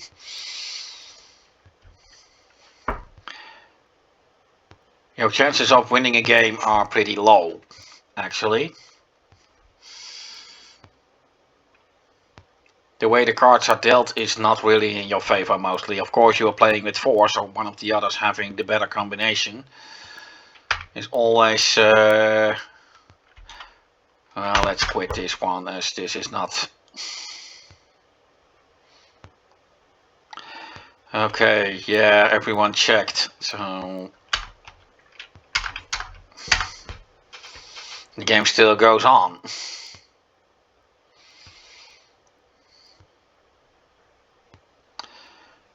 A pair of 7s.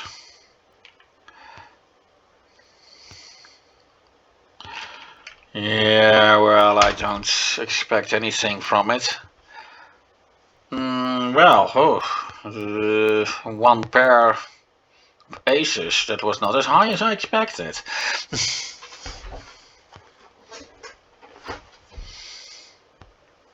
Two 9s.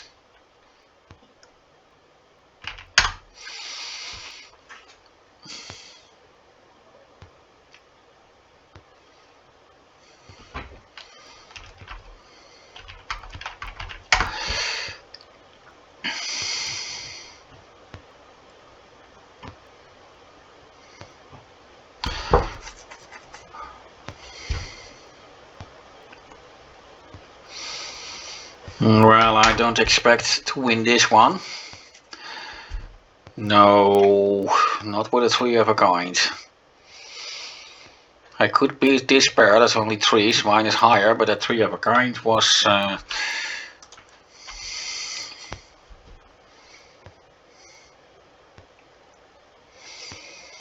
At least I have one pair.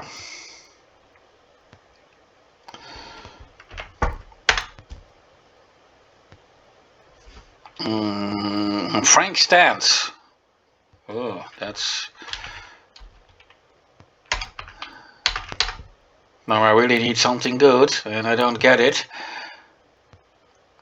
The computer does not really bluff.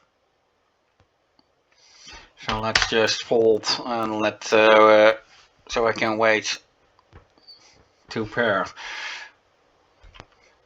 If I really had 2 pair or higher, I could have tried to go for this.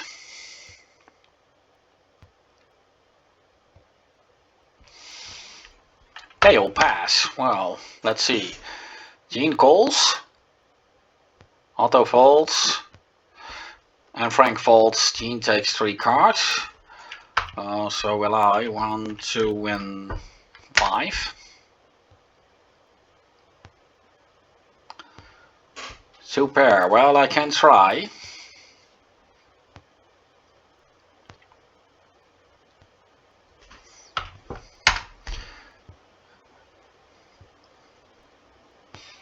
Okay, this was already enough. Well, Mr. Bankston, says Frank, you're a poker player after my own heart. Frank then asks, Whitey, if I may call you that, how did you actually know that name? Well, perhaps Woody might have told something, as Sweet Chicks mentioned the name Whitey, of course, to Woody. I understand that you may be looking for work. Very good. I like your style. How would you like to join me in my suite for a drink, Whitey? Asked Frank. I have a business proposition to discuss with you. Great, follow me. Let's just put on sound again.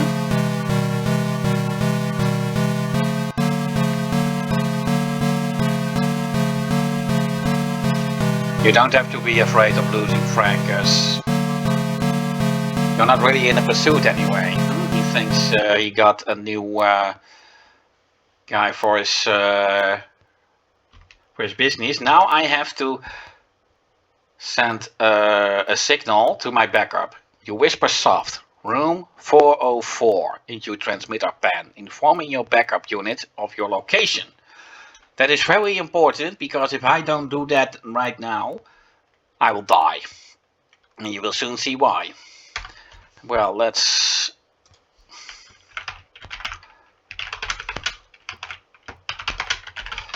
Yes, that is the point of the game where we have arrived now.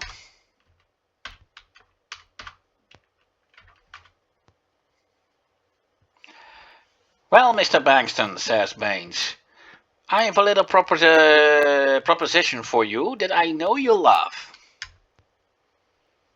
I'm interested, you reply. Just then the telephone rings from the next room. Fix yourself a drink while I answer the phone, says Baines.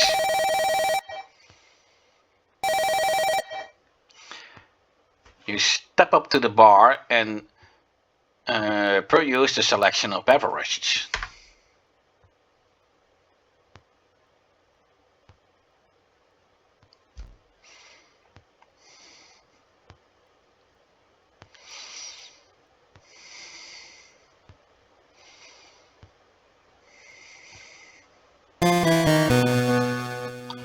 Baines draws his gun and aims it directly at you. Hold it right there, pig, he shouts. It seems one of our card player comrades recognizes your ugly mug from a minor misunderstanding he had in the heat a while back. You're about to find out how much I hate cops. Yeah, and if I didn't tell the room number to my backup, Just then, a knock on the door diverts Baines' attention. Then my backup wouldn't have been able to arrive here to come at my aid, and then Baines would have shot me. You dive to the floor and struggle to remove your derringer from your cane. A loud crash and the door flies open. Your backups have arrived.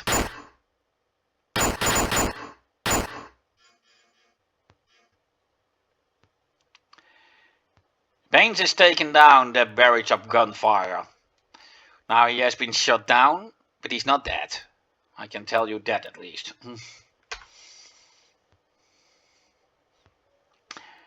In the twinkling of an eye, the shootout is over. Sprawled unconscious on the carpet, with a near fatal belly wound, lies Jesse Baines, the Death Angel. But since he's still alive, he can still be arrested and tried. And that is what is going to happen now. Jesse Hiram Baines, the Death Angel, was brought to justice and tried in the Superior Court of the City Lytton on the following charges. Charge: illegal gambling. Hotel Delforia bartender Ruby Roberts turned state's evidence and as a witness for the prosecution in return for a suspended sentence and 3 years probation. Provided convincing testimony concerning the gambling activities of Jesse Baines, Oppo Lipswitch, and Gene the Bambino Bamboni.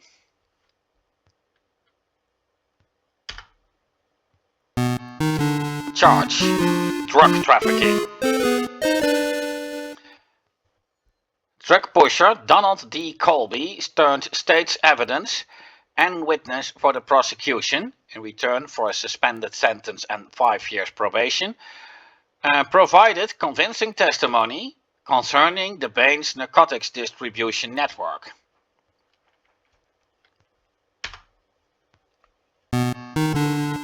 Charge: attempted murder.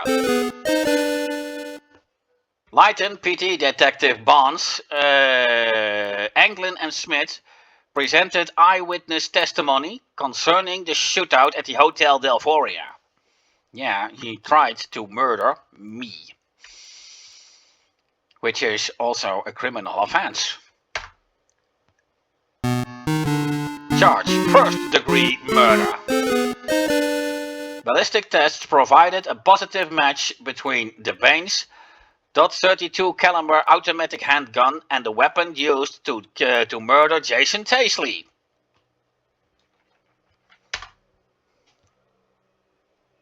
And now the results of that trial.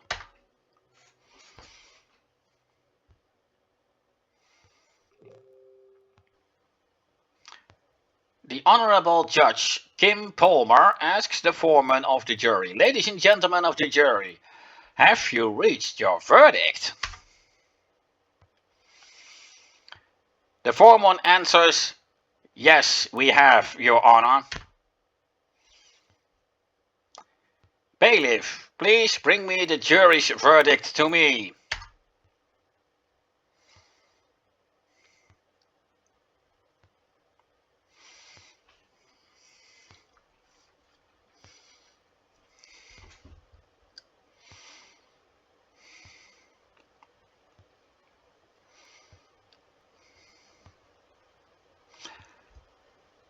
Bailiff, please read the jury's verdict to the court.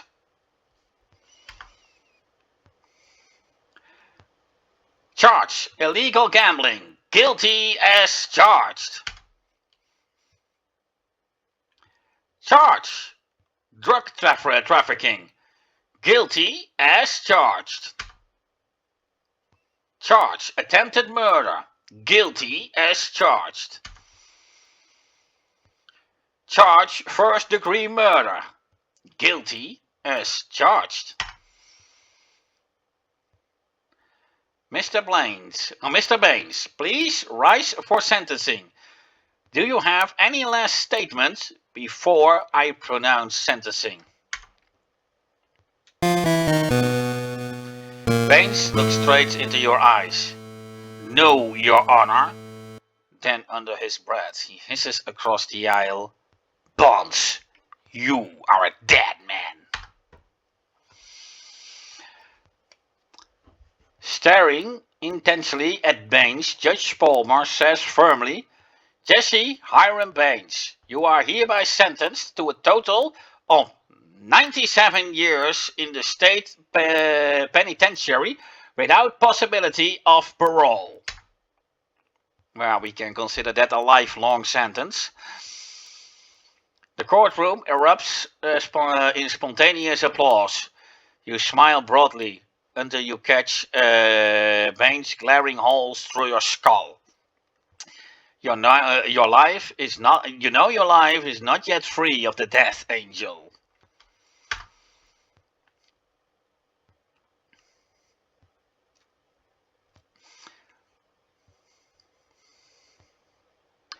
Three days pass, with Baines safely absconded in the state penitentiary at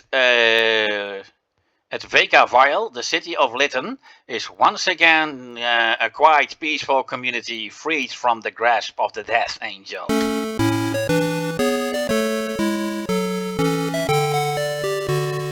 Following a ticker tape parade down Main Street in your honor, a huge crowd has gathered on the courthouse steps.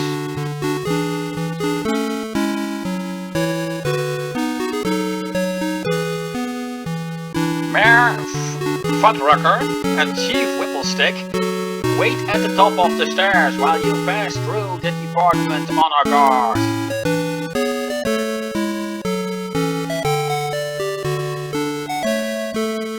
Sonny Bonds, the mayor reads. "As mayor, I wish to express the appreciation of the people of the city of Lytton for your service to them and present you with this expression of our gratitude. The key to the city."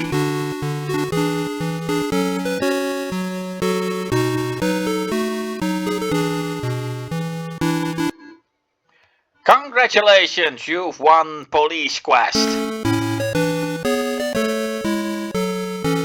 You are a true veteran officer, proven in the line of duty. We hope you have enjoyed playing. If you liked Police Quest, be sure to play the other 3D animated graphic adventure games from Sierra, King's Quest 1, 2 and 3. Sorry. The Black Cauldron, Space Quest 1 and 2, and Leaders Who Carry in the Land of the Louter. Why do I always have to get a giant irresistible cough attack in moments like these? You'll also enjoy our 3D helicopter simulator that allows you to have dogfights with your friends via modem or just fly through many cities for fun. I didn't know Sierra also created that.